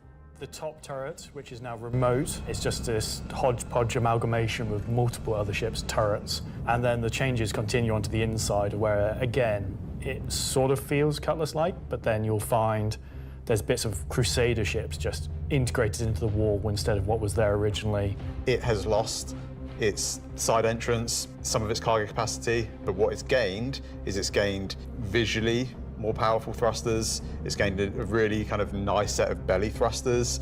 It's upped its firepower. As ever with the refined work from Gray's Market, you can see that great care was taken to the health and safety to ensure that there's no trip hazards anywhere. There's like loose cables, panels are exposed. If you look carefully, you'll notice there are like tools laying around in the cockpit. It's gained Oh a gosh, toilet. it's under the standard of the. Well, yeah, that tells me it's definitely under the Drake standard right one there. for doing stuff, and then you need Come a second on. one to wash your hands. It's not an animal. It has very much taken Oh, that gosh. ethos of Drake and moved it down a level, which I think is quite an achievement. Just look at this thing. How do you even begin to describe the madness that created this? It's the Shiv. He can move. I want to see it This is fly something new because and different for Star I think that thing can Where really did it come move. from? I'm not going to answer that. Just nothing. Just No comment. Gray goes to Jumping. places and talks to people. No I mean, comment. you know, there are just many ways to find these things Oh, that. gosh. No comment. You know, I mean, are they legitimate, you know, manufacturers? No. Are they operating on the right side of the law? Maybe not, but money's money. Oh wow. Does Gray have a motto, an ethos to live by? It probably comes down to, don't ask where I got it, Don't ask how we got it. Don't worry about it. Just ask if you want it. I think the Shiv is for someone that is looking for something a bit different, a bit away from the norm, that just wants something that's unique. It's definitely for people who like a rustic aesthetic. It's a fun ship, but it's also really strong, to be honest, and it's absolutely a statement. Oh boy. I'm happy with the 3 ship offerings. They are obviously very combat heavy. There's something we wouldn't normally release all at once, but honestly, all of them are a different statement, and they're all cool. As always, super excited to release these ships into the game and just see how players react and play with them. It's always fun to see the quirks and the shenanigans that people get up to with them. So that's Talking Ship for another year. So. Yeah, you gotta do the thing with Leslie. Talking weapons. So I've just been informed that we have to do a bit of a timeshare agreement this year. So we have to throw it over to Alexi for Talking Weapons, which is an extremely original name. That was awkward. I do gotta say, this is where I was a little surprised and mildly. There are a couple of things I was mildly disappointed in, but this is one area, not the weapons talk, but the fact they only talked not that long about the 3 ships they released yesterday. They didn't say anything about the Perseus at all. They didn't give us the silhouettes of ships they're going to be working for the next year either. Yeah. They didn't do any of that. All they did was talk about those 3 ships. I was kind of hoping we would hear a little bit more about possibly some of the other ships we've been kind of hearing about. They would talk about the Perseus since it's upcoming. Sounds like they're saving that. They're saving that for also we know it's not coming out to IE. I guess they're going to save talking about it until maybe the anniversary ISC. Yes. Next month. That's the anniversary? Well, next month is an anniversary of it?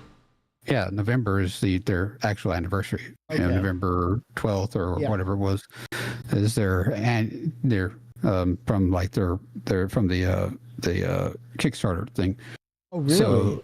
So they used to do an anniversary stream every year, like an official anniversary stream, like with Chris and all them every year in November, outside of also doing CitizenCon. But they'll likely just be kind of like an ISC, like they've been doing lately. So I'm assuming that they'll have an ISC where they really just mostly talk about the Perseus.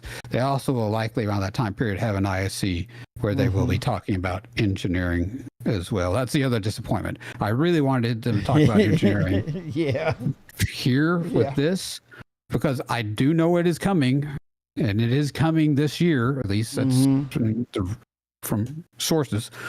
Is it appropriate to show it or showcase it with a Perseus or a capital ship? Yeah, I think it'd be very appropriate maybe to showcase it with the Perseus, since that is coming. Maybe that's where they'll showcase it.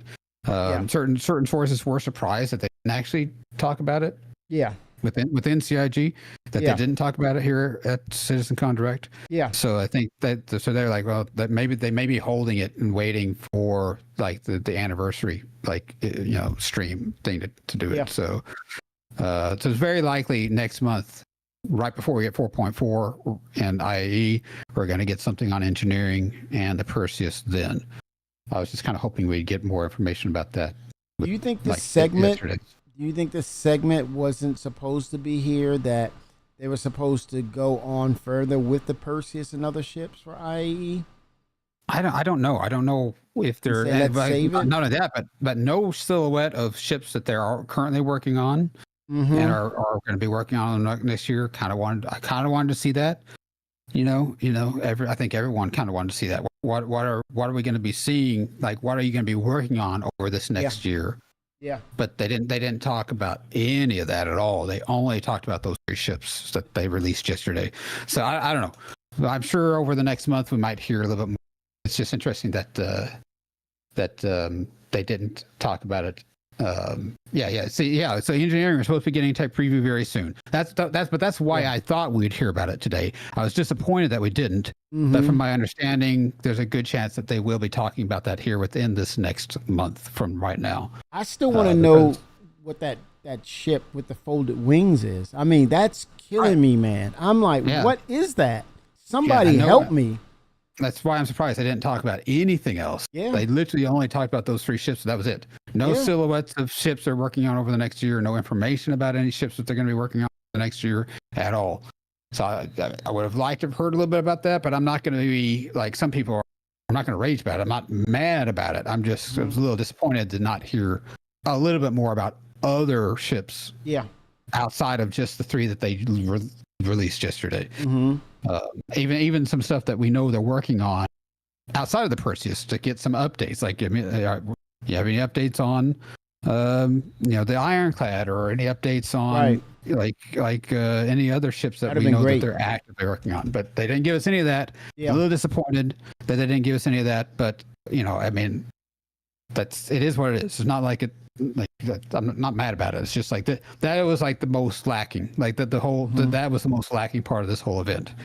We didn't hear anything about engineering. We didn't hear anything about the transport refactor or the inventory refactor. Although they did give us a visual sneak peek of the new inventory, if anyone caught it. Oh yeah. But they didn't talk about any of that stuff or any about FPS scanning. I know a lot of people were upset about not hearing about anything about that. It does not mean that we're not going to be getting that here, even within the next 6 months. These things, but I'm just surprised that those things they didn't talk about really at all. Nothing more on ships, nothing on engineering. But that doesn't mean that we're not going to be getting all those things soon. I'm just surprised and was a little disappointed to not hear anything about any of that. Engineering, I was really, really, really hoping that they'd give us some information and updates on engineering. Yeah. But it looks like it's going to be more next month. A little show and tell. Which is fine. It's fine. It's fine. I just wanted to hear about it. I was really hoping to hear about it. I was disappointed that it didn't, but it is coming. We are getting it very soon. But Chris did say when he closed out, he did allude to say there's some more surprises we don't want to, give away. Right. I think that they was intentionally his didn't talk message. about some things because they have intentions of revealing a little more sometime later down the road. Yeah. I think he wants to really, seriously finish strong in a way that it builds up for excitement for 2026. And I think as far as they've come with what they revealed the other day, I think they all want to finish strong for the year and really give us this really pop of, hey, surprise, guess what? Look at this.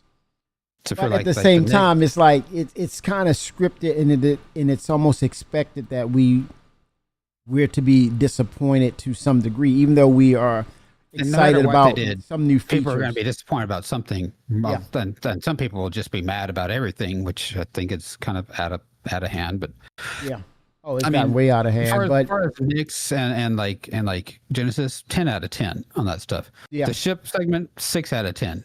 It's lacking, right? This stuff pretty cool. I just and not hearing anything about like some of the refactors that they've been working on that we're supposed to be getting soon. Not hearing about engineering like that. That was the area where it's like I was disappointed we didn't hear about it, but I'm not mad about it. There's no reason to be mad about it because we know it's coming, and we know it's going to be coming soon. It'd just be nice to start to kind of see and get more information about it. That's before so we have an idea as to how they've fleshed some of the stuff out more. But I think we're going to be hearing a lot more about that here this next month, which is perfectly fine. Yeah. So. Yeah, I think he's really saving some of the best for last. And I think Chris wants to really, this is a tradition of his. He wants to really finish it out with a bang. He tries to do that every year. And I think this is not going to be an exception too, because they've been making a lot of strides. And I think he kind of held some things back to say, well, if we show all of this, what will we actually have for the end of the year? So he wants to go out on a good note. And I think he wants to also, before it's said and done, to allude to, hey, these are the expectations for Squadron 42. I think he wants to bring that to the table, but he wants to lead with something substantial to say, hey, this is gratitude, this is thankfulness, and show of appreciation. I don't think it's over yet, because he said 9 patches in 10 months. So yeah. And this just in, Sandy just sent a X post of thanks to the organizers in Switzerland and the community for a wonderful event. She and Chris are sitting in the front row. It's a huge turnout. It's a huge theater, like a movie theater, and they're watching the event. He's sitting in the front seat. Sandy's on his right side. He's sitting there, and I think some devs are sitting with him as well. Let me see. Can I share this? Let me see if I can grab it. Okay, let me see. I think I can. I'm sending it. Let me see if I can post it for you all to see if this works. In general, I posted it in general. I'm gonna see if I can post it in Twitch. Come on, where the hell are you?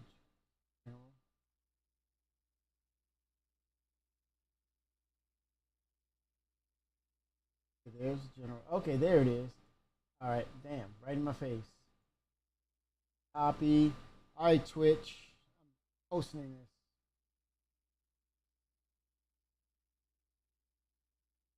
Why isn't it posting? Hold on. The guns are pretty cool though. This finally everyone's getting their space their space AK, and the 50 cal. That's gonna be something. Yeah. Okay, I can fix. Wait a minute. I'm gonna drop this.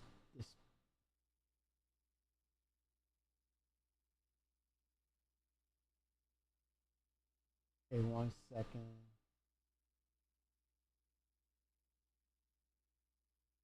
Okay.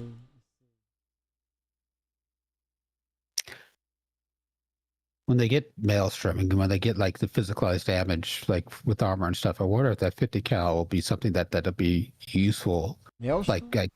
That's another thing they didn't mention. Yeah, they didn't talk about any of that stuff. Like they didn't talk about any of those features at all. Maelstrom. We know that is a process. I mean, yes, of course, it'd be great to hear more progress on that stuff. Mm-hmm. But I wonder if that 50 cal will be kind of armor piercing, especially against ground vehicles. Yeah. When they get that particular tech in there, if that's something that you can actually, that could be a risk, for ground vehicles, right? Because of its high kind of armor piercing ballistic. Yeah, I think they're really starting to revamp what weapons are, energy, ballistics, and I think behind the scenes it has everything to do with Maelstrom to some extent. Trying to post this picture for you guys. Save image.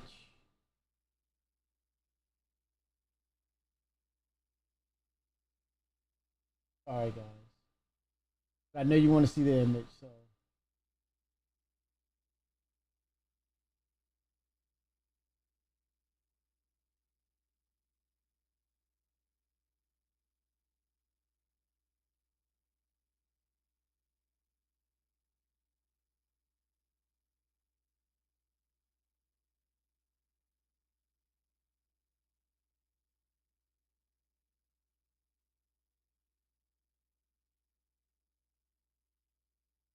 The image.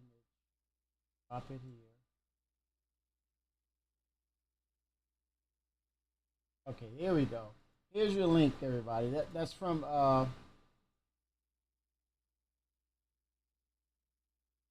Wars. Oh yeah, it was a lot of that. Okay, there's the image of Chris and Sandy. Yeah. You talking about the trench run? Are we talking about that trench run mission? Yeah, the mission that flies right into the middle of the Death Star. Or I mean, not. Yeah, but yeah, basically, like it's Return of the Jedi. Oh yeah. I mean, very much flight right into the middle of the Death Star. Return of the Jedi? Yeah.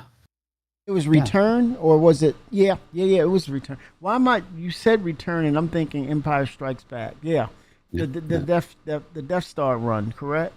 Yeah, when they flew into the Death Star to the center of it, and it's very, very much Star Wars-esque. It's very Return of the Jedi, Death Star run. No, here's my question. I'm gonna flip this. I'm gonna freaking flip this because I can, and it's appropriate.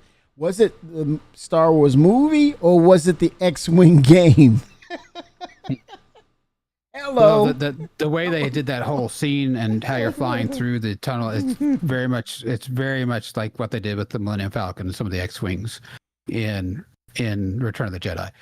And then escaping out in time as the flames coming. Very Return of the Jedi. Have you played X-Wing Sky? I played many years ago, but of course that's also like, where do they get that inspiration from? But that was very much big time the Return of the Jedi scene. Yeah, but it's crazy because that, in itself, you look at it as an individual and you're like, if you think you're going to be Luke Skywalker and not have a support system, no, that's not happening. You won't be able to do that mission by yourself. That's a hardcore, hey, we got to do this as a group type of mission. With that said, Luke doesn't blow up the Death Star in the first one if Han doesn't come out of nowhere and save the day. Yeah, that's going to be a hardcore. Really, like, you got to do it as a group, no doubt about it. But it also says, are we about to get player counts to go up? How you feeling about binoculars? Have anything like this in the verse, and I think it will be I'm really surprised convenient. Because the MSR is supposed to be like their ode to the Millennium Falcon, and they didn't use it. So. Yeah, that would have been a great segue. Yeah. But then again, did the lawyers tell him not to do it? I'm not aware of this one. I don't know. Did Toast tell him, say, no, you're not going to do that? Binoculars are not something. I have a feeling we'll probably see shards or DGSs for about 1,000 players when they add NICs across all three systems. So that's the goal. 1,000 players. They've tested up to 20 servers per DGS, but that's not what they're going to go to. They're probably going to keep it down to more like, I'm guessing, like 12 or probably more like 16, something like that. I don't know. 16 dedicated servers? Yeah, per DGS, and so they have, they may go slightly more than that. I guess it kind of depends on where, and it won't be balanced. Like, it'll depend on where the demand of players are. They'll probably have like 6 just for NICs because every one of the mothers is going to go to NICs, and then they might have like 4 for Stanton and 4 for Pyro because the majority of the load of players are going to be in NICs. When NICs come out, everyone's going to be going to NICs, so they're going to probably have it more balanced like that on the initial, and they'll probably push it up to like 1,000. That's handcrafting it. But the beauty of dynamic server meshing is that it should intelligently, or it should be able to discern where it needs its resources automatically. That's the beauty right now of they it. Manually, yeah. Right now they manually do that based on where they know what the player load's going to be. Predictability. Yep. Dynamic will take care of that for them automatically. Yeah, when they get it. So I'm excited for dynamic. We're starting to see it coming into the reality. Next week when Alpha 432 goes live. Okay. He said we're going live next week, so that's Monday. Anywhere from between Monday and Friday, we're going live. I'm gonna go with probably Tuesday. Get it out of the way, right? And Wednesday is going to be the Vulcan test preview. Okay, 432 after we go. 432 is next week, right? You're saying? Yeah.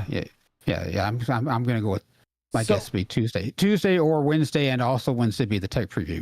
So what's 4.3? What's going to be in 4.3? What are you talking about? You mean 4.4? Wait a minute. Are we at 4.32 right now, or 4.31? Yeah, that's what's on the PTU right now. It's 4.3.2. Okay, next week for that, right?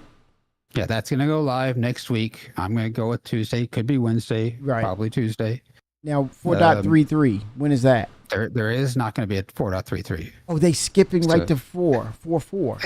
It's going straight to 4.4, which is going to be Nice. the IAE patch, but it's going to be the Nix patch. Nice. What we're going to get middle next week, probably Wednesday, is the Vulkan Tech preview, which will also then end up being very likely implemented with 4.4 when 4.4 comes out. Yes. But next week, Tuesday or Wednesday next week, 4.3.2 is going to go live. Unless they run into some major issue, which that they don't really have right now. It'll go live Tuesday or Wednesday. Wednesday, we're going to get the tech preview for Vulkan. And sometime between then and IAE, we're also going to be likely working on that tech preview for engineering. Hopefully, that also will mean that 4.4 will bring engineering as well. But engineering maybe doesn't make it in. It'll still be in tech preview at that point. So maybe it'll be like December when they drop it in. Maybe there'll be a 4.4.1. I don't know. But that's the sequence. There is not going to be a 4.3.3. 4.4 is the next patch after 4.3.2. Very nice. And that is the patch that will bring IAE in, but it's also the patch that's going to bring Nix in. Probably be the patch that gives us the new fully formed Vulkan, which we'll be testing next week. And hopefully engineering will be good to go for it as well. I'm hoping come Very nice. November. So we'll see. Very, very nice. They're talking about crafting here, man. UI, the flow of gathering materials of different quality and using those to craft items which are better than what they have currently in the game. The first version is going to be primarily FPS items that you can craft, weapons and armor. 4.4? For Star maybe? Citizen, crafting is our primary progression year. mechanic. Star Citizen isn't your standard MMO. We don't have levels. We have ships, we have gear, we have things that you create in the world, you perfect, you research, you improve. And those items, those ships, those vehicles, the armor and weapons, that's how you progress in Star Citizen. Crafting isn't just a progression mechanic for creating new items. It's also a fundamental change to how we handle resources in the game. The materials that you collect, how you refine them, quality matters. Crafting the weapons, you'll be able to have some quality materials to influence the item stats on those weapons. Oh, It'll be somewhat random, potentially weighted on the location of the material. Some will have a higher chance of higher quality. And once you take those materials to your crafting bench, the fabricator, you can use them to craft, and the different attributes will be increased based on the quality of the materials you use. It's Wait a not minute. just You see- iron ore anymore. wait a minute, it's y'all. iron ore. Fundamental change to Did you guys see that in hiding in plain sight right in our faces? Remember they talked about enhancements and adding to the hangar module? There it is. There it freaking is. how we handle resources in the game, the materials that the you range collect, room. how you refine them, quality matters. There's a range room. Crafting the weapons, you'll be able Testing. to have Weapons some testing quality room. materials to influence the item stats on those weapons. Weapons range. It'll be somewhat random, potentially weighted on the location of the material. Some will have a higher chance of higher quality. And once you take those materials to your crafting bench, the fabricator, you can use them to craft. And Look at that room. I'm overthinking it. Where are they at doing this? He's at your bench, the fabricator, right?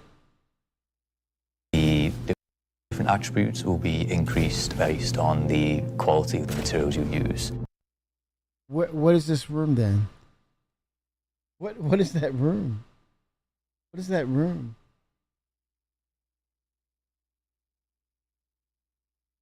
Oh, that's in the Idris. Dang it.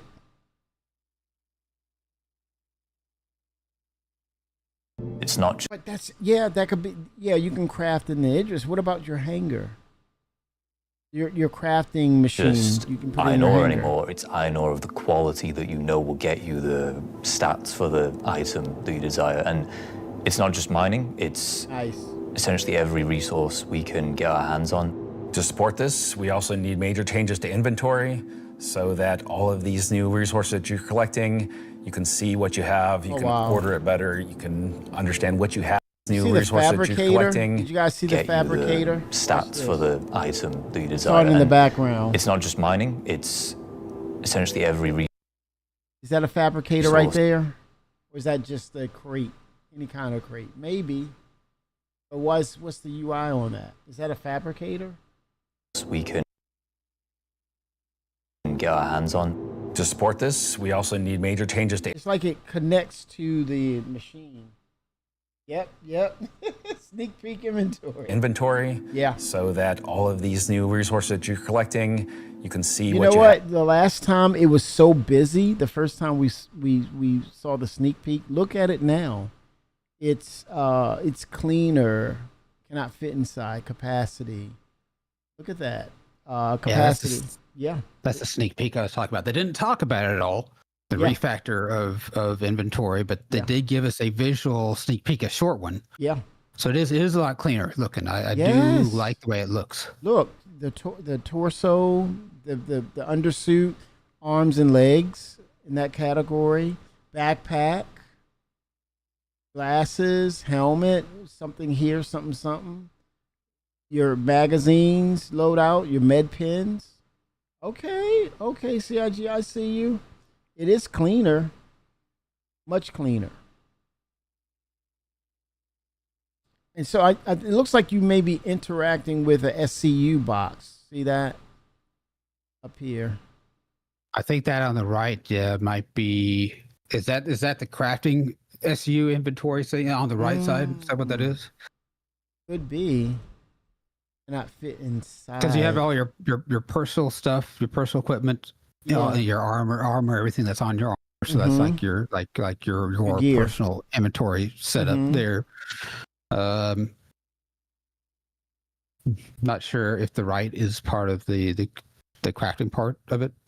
Yeah, I'm not sure either. But capacity 0 SCU. Interesting. Wow. But it looks much cleaner now. You can order it better.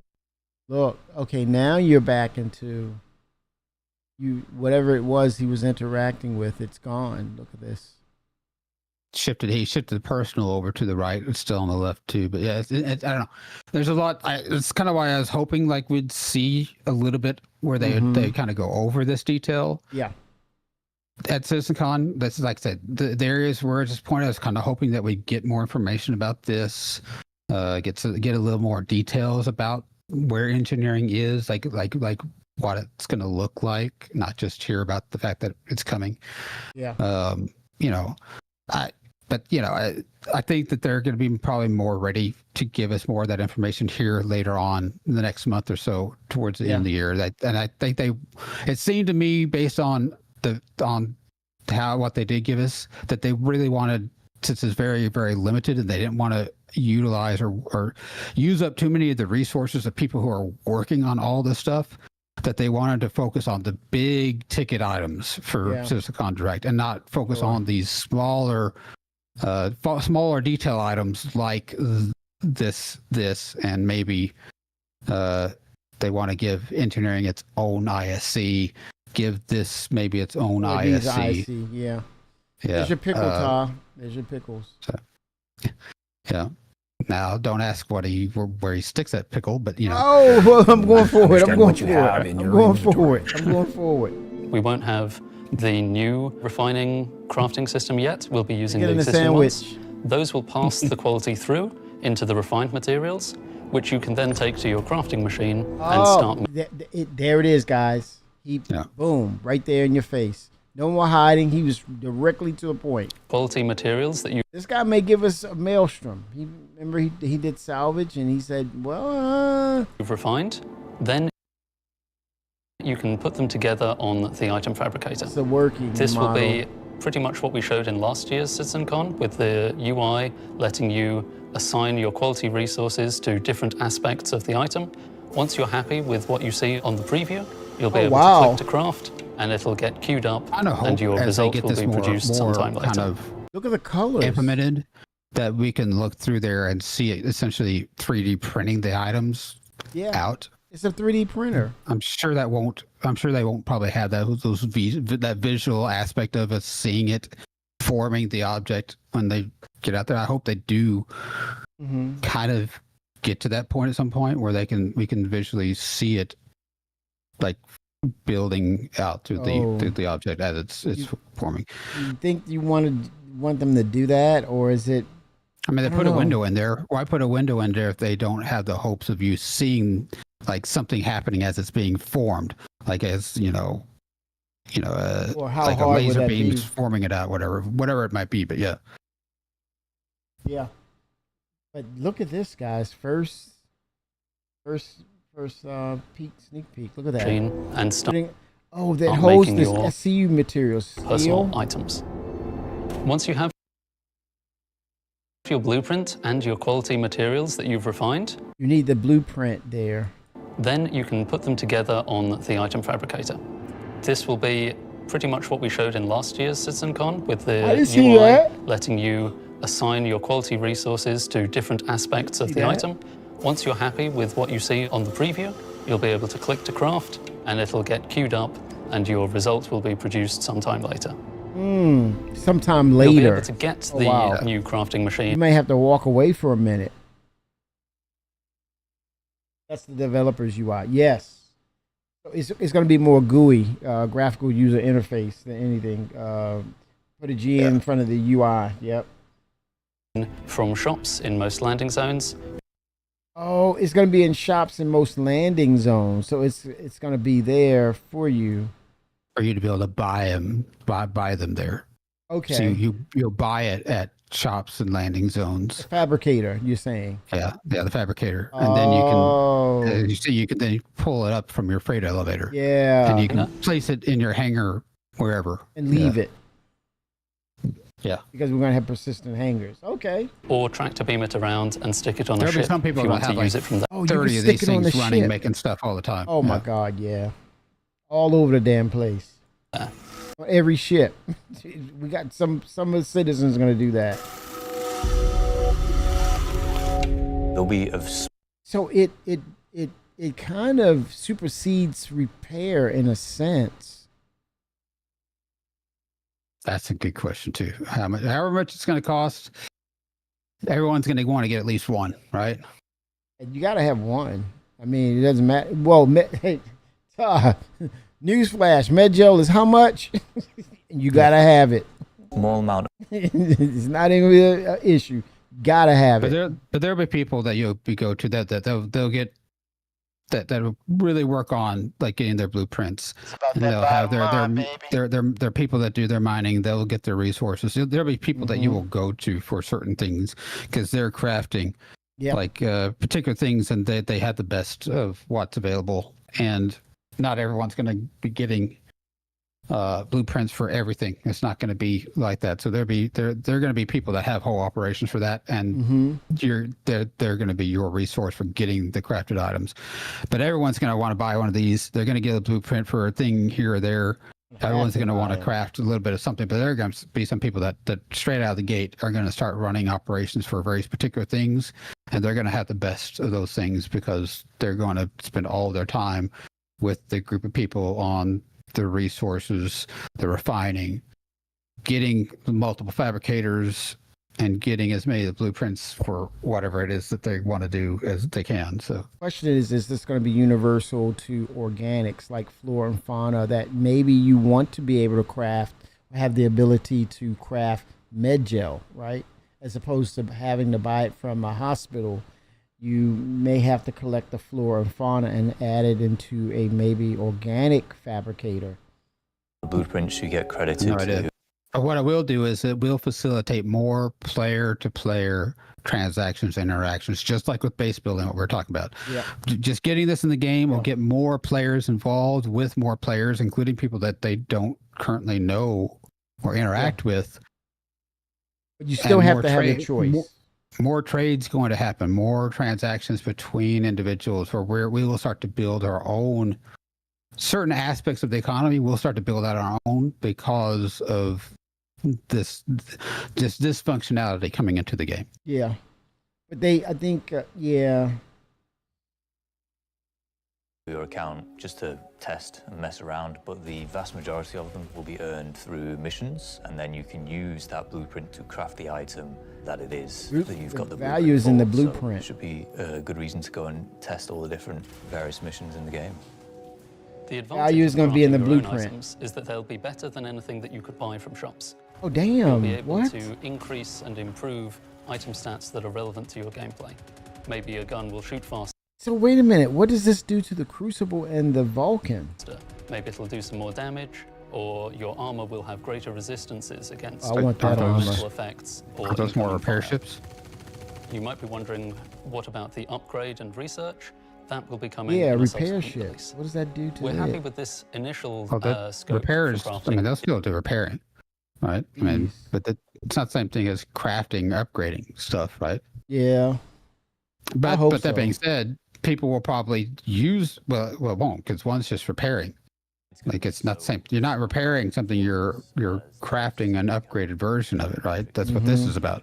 But that being said, well, I think people will probably use those ships and put crafting tables on there, and not just be able to repair ships, but they may have upgraded components when you go to their ships, because they'll be doing right there on the ship with this as a complement to the ship itself.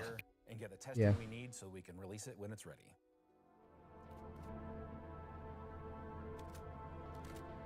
So that's one way you'll be crafting your own experiences in the Star Citizen universe.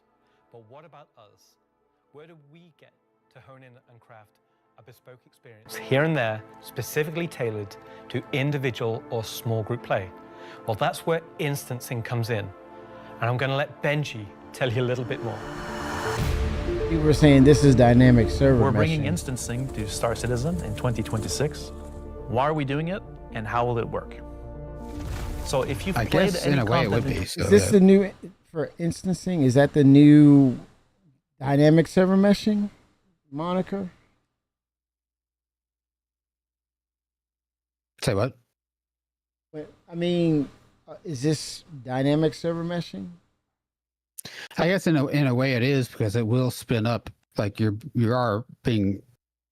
These things will be instant, so you'll be separate from like the main DGS, where people won't come into your same instance Right. of these missions. It's a part of it. So I guess it would have to dynamically establish these instances, which they, in a sense, I mean, they kind of do that already Mm-hmm. with the hangars, but I don't know if they consider that to be dynamic server meshing with our No. instance hangars. So I don't know if they're going to officially call it that, but I mean, they are kind of, but because these may not necessarily spin up like a whole new server just for you, No. right?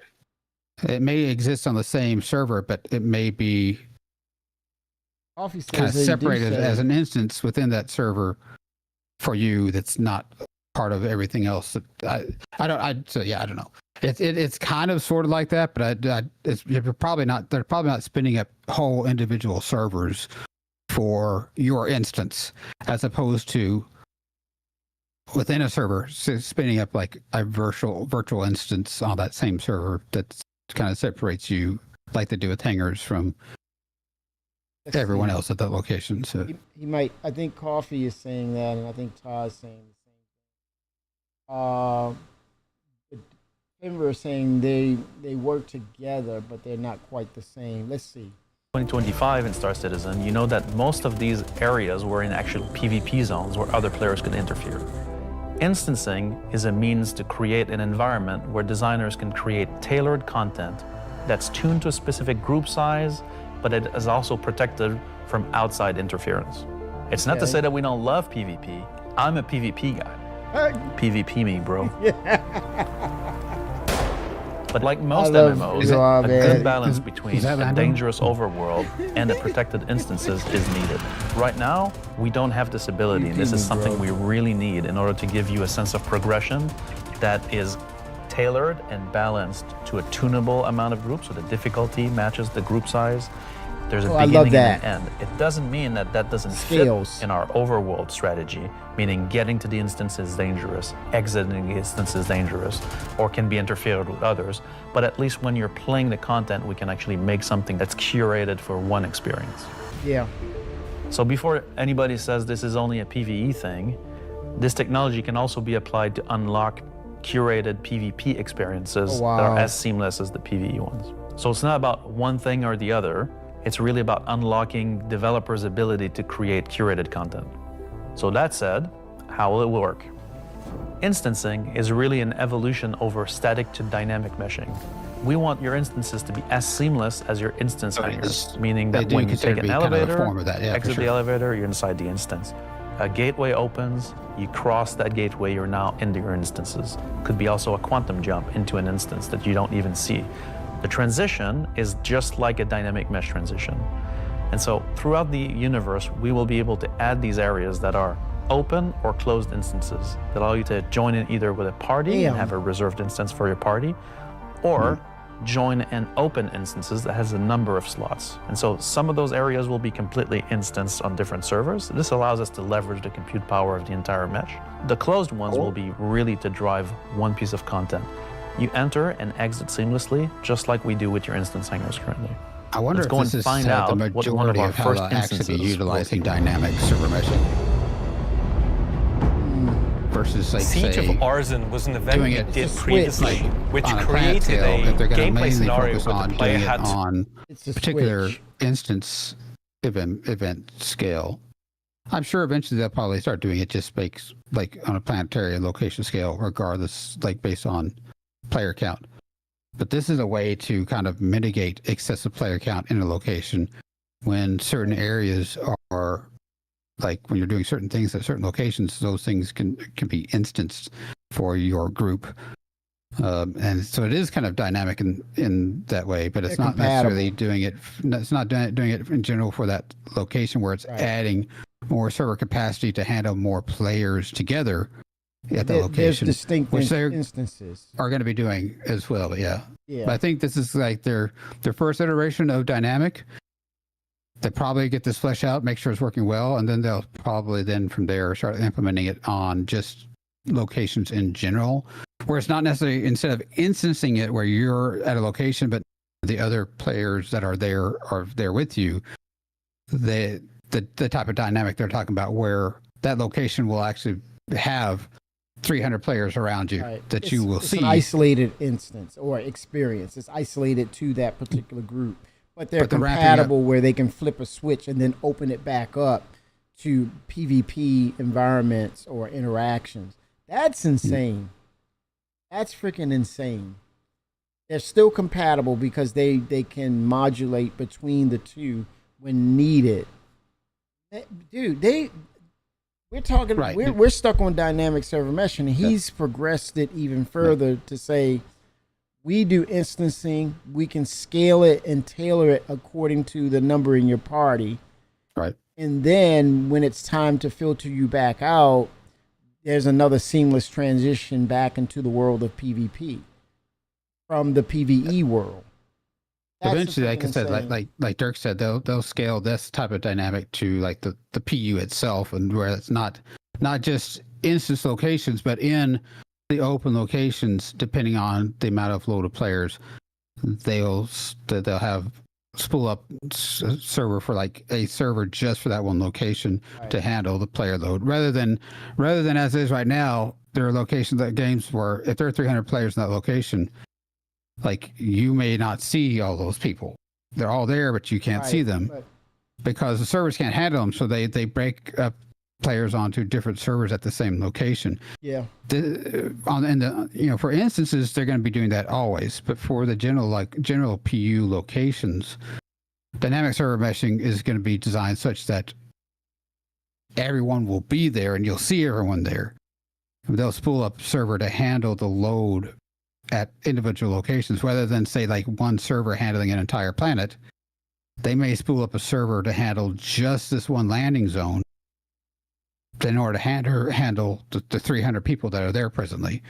And on top of that, they'll then also have their instance, which is still dynamic locations, where when you go there, it's just your group that's in that instance of that location. So there are two different types of dynamic server meshing that we're talking about here. The instance where you don't see anyone else at this location, it's just instance for you, but it's done dynamically. So it is a form of dynamic server meshing, where it is dynamic server meshing that's scaling up the amount of capacity for location dynamically, so that it isn't just your group that's there, but you can see at a landing zone every single person that's there, and the server can handle that because it's dynamically adjusting, for player load. This is probably why it's taken a little longer, because he's added so much to the scope of this process. I think instancing is 100% absolutely necessary for certain types of gameplay elements for the game, and it's going to be really good to get that in.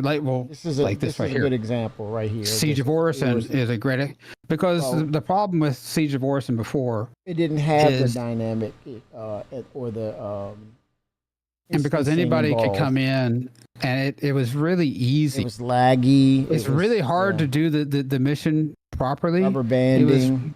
Super easy for anyone to come in and easily ruin everyone else's experience. Like, it's super easy. It wasn't hard for people to do that. So it was hard to accomplish the mission. It was easy to ruin the mission. They want to be able to like mitigate that, where someone doesn't have to do a lot of work to ruin everyone else's experience.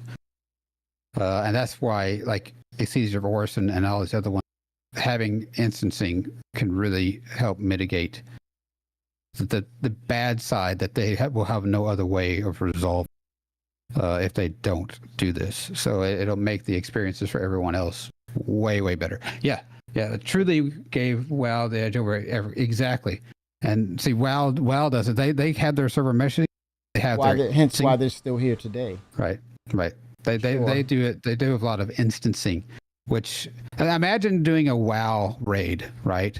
Mm-hmm. Which is like some of these World of Warcraft raids are like hard, really hard. And imagine that in the midst of something that it's hard to survive and succeed at anyways, a group comes in and just ganks you. And it's hard enough for you to live without that happening. That's why, like, WoW has like raids, and you're in an instance. When you're in that raid, you're in your own instance of that. So it eliminates people doing easy things to ruin people doing hard things. Yeah. And Star Citizen needs that for certain aspects of certain events as well. And this is a great implementation of that. That's awesome, man.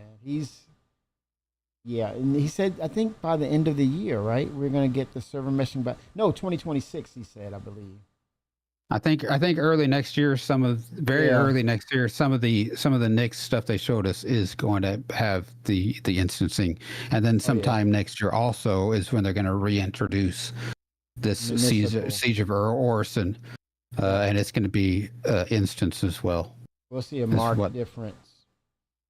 All right. I'm going to have Chris close it, and let's see what he say about things we probably didn't see, or things that he's holding back on purpose, so that he wants to close it the year out on a high note. I think he's alluding to something that they're working on. That's it for me. Thank you so much for tuning in. And as with every CitizenCon, the last word shouldn't be mine. It should belong to our founders and CEO. So take it away, Chris Roberts. Come on, Chris. I hope you enjoyed this glimpse into some of what the team is cooking for the near future.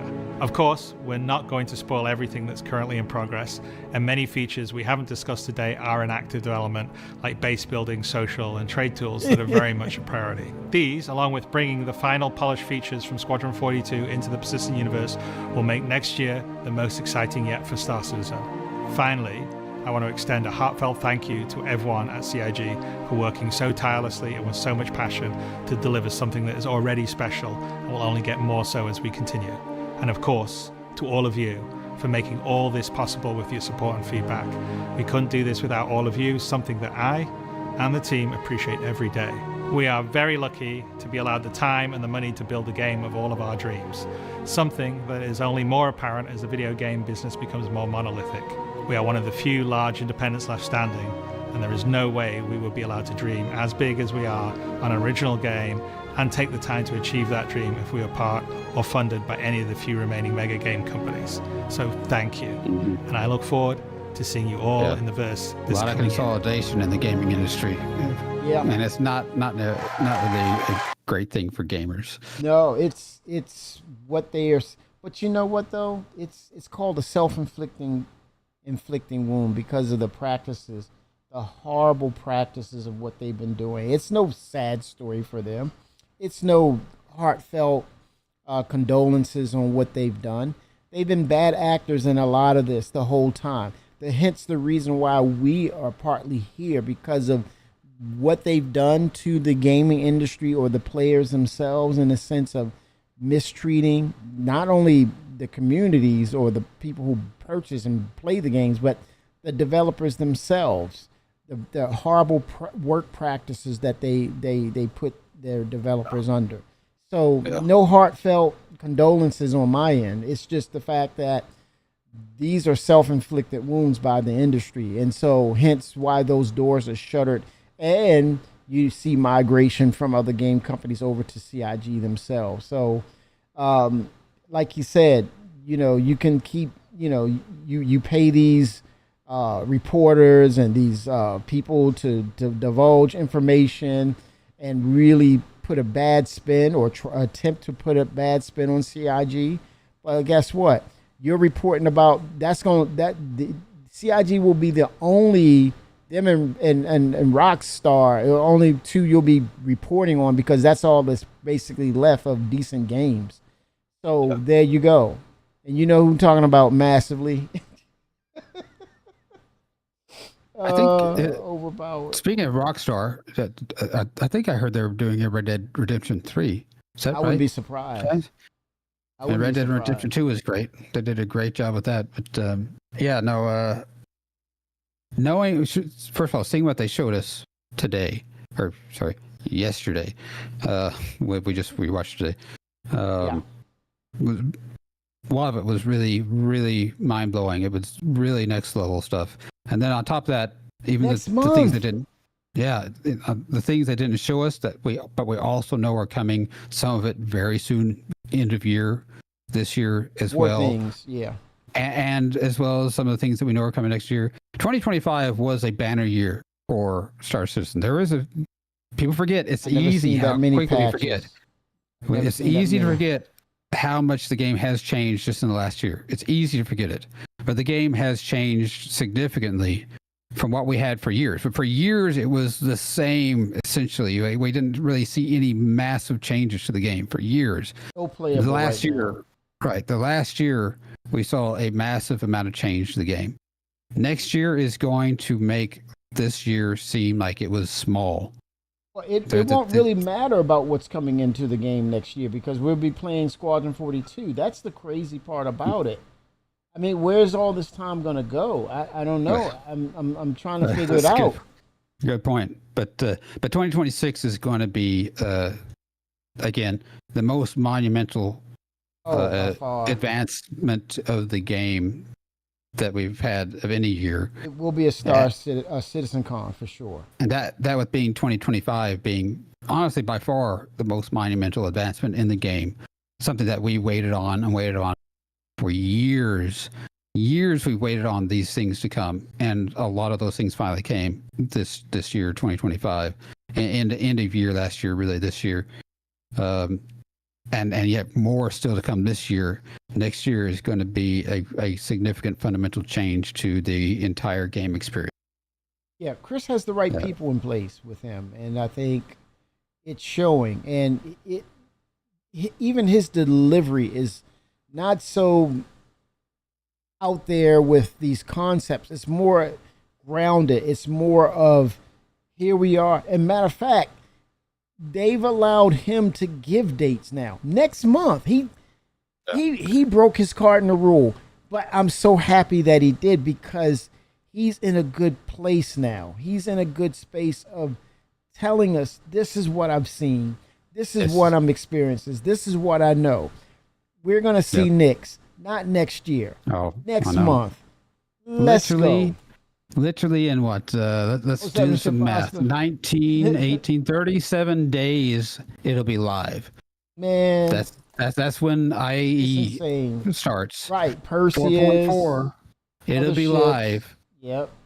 In 37 days. Just to get into Knicks and see the chaos and all the stuff going on. Mining, salvaging, raiding, PvP, PvE, EVA.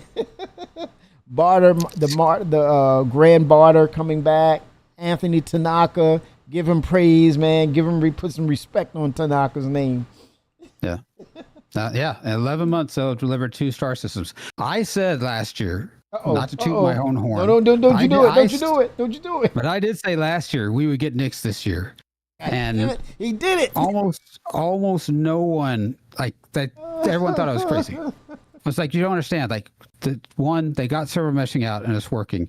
2, we've seen the work they've done with Planetary Tech and the tools they're building. It's all about the tools they're building. Because they built the tools, the time to produce these things will vastly accelerate compared to what the process that they had to go through in the past. And all that's starting to come together now. And then we'll see Knicks next year. Last year I said this. There's already a couple of different CIG people that have already said 2 systems. Yeah. 2 other systems as well. That means Castro is not going to be too long far off the beaten path, because it's procedural.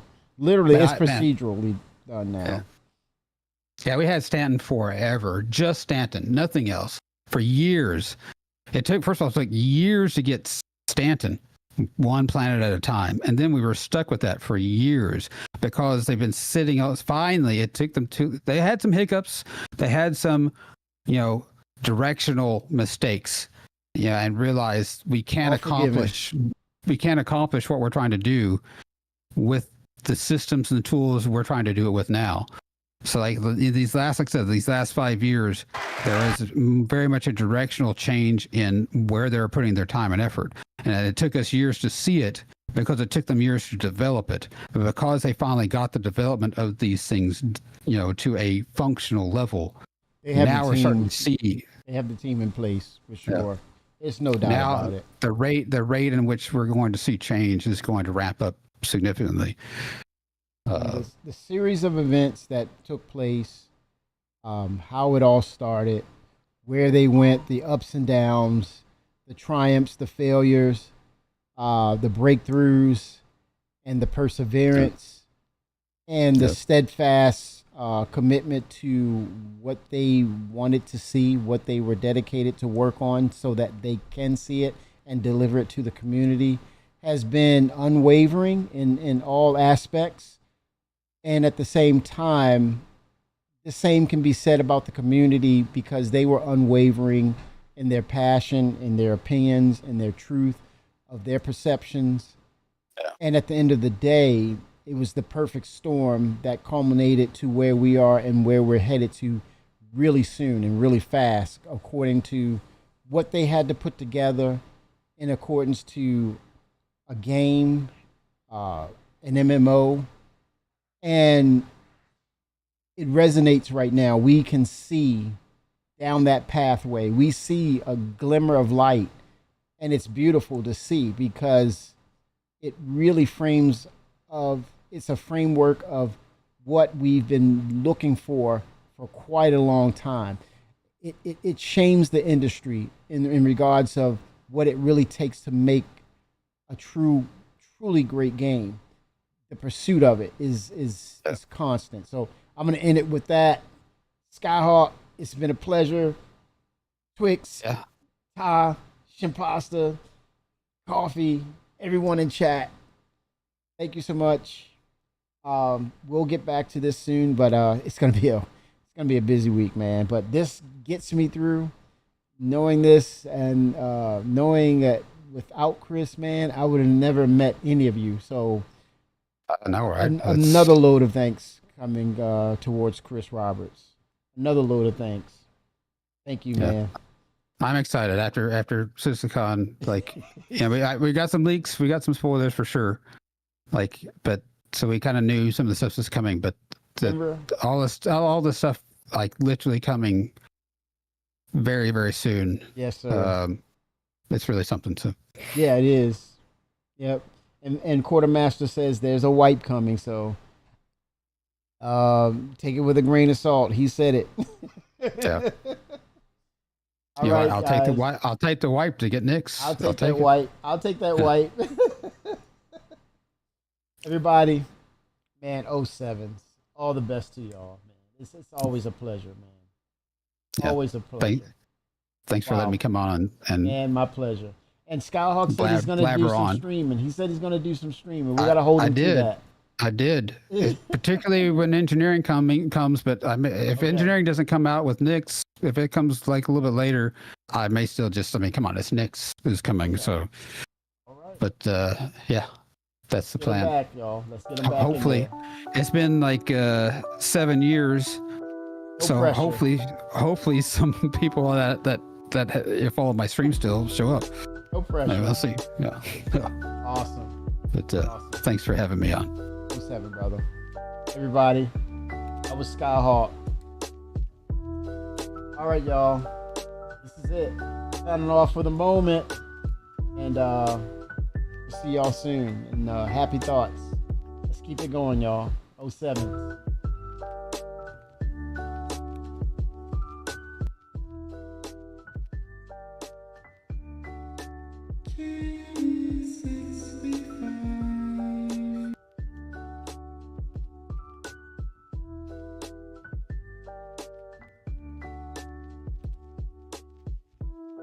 It's about that bottom line, baby.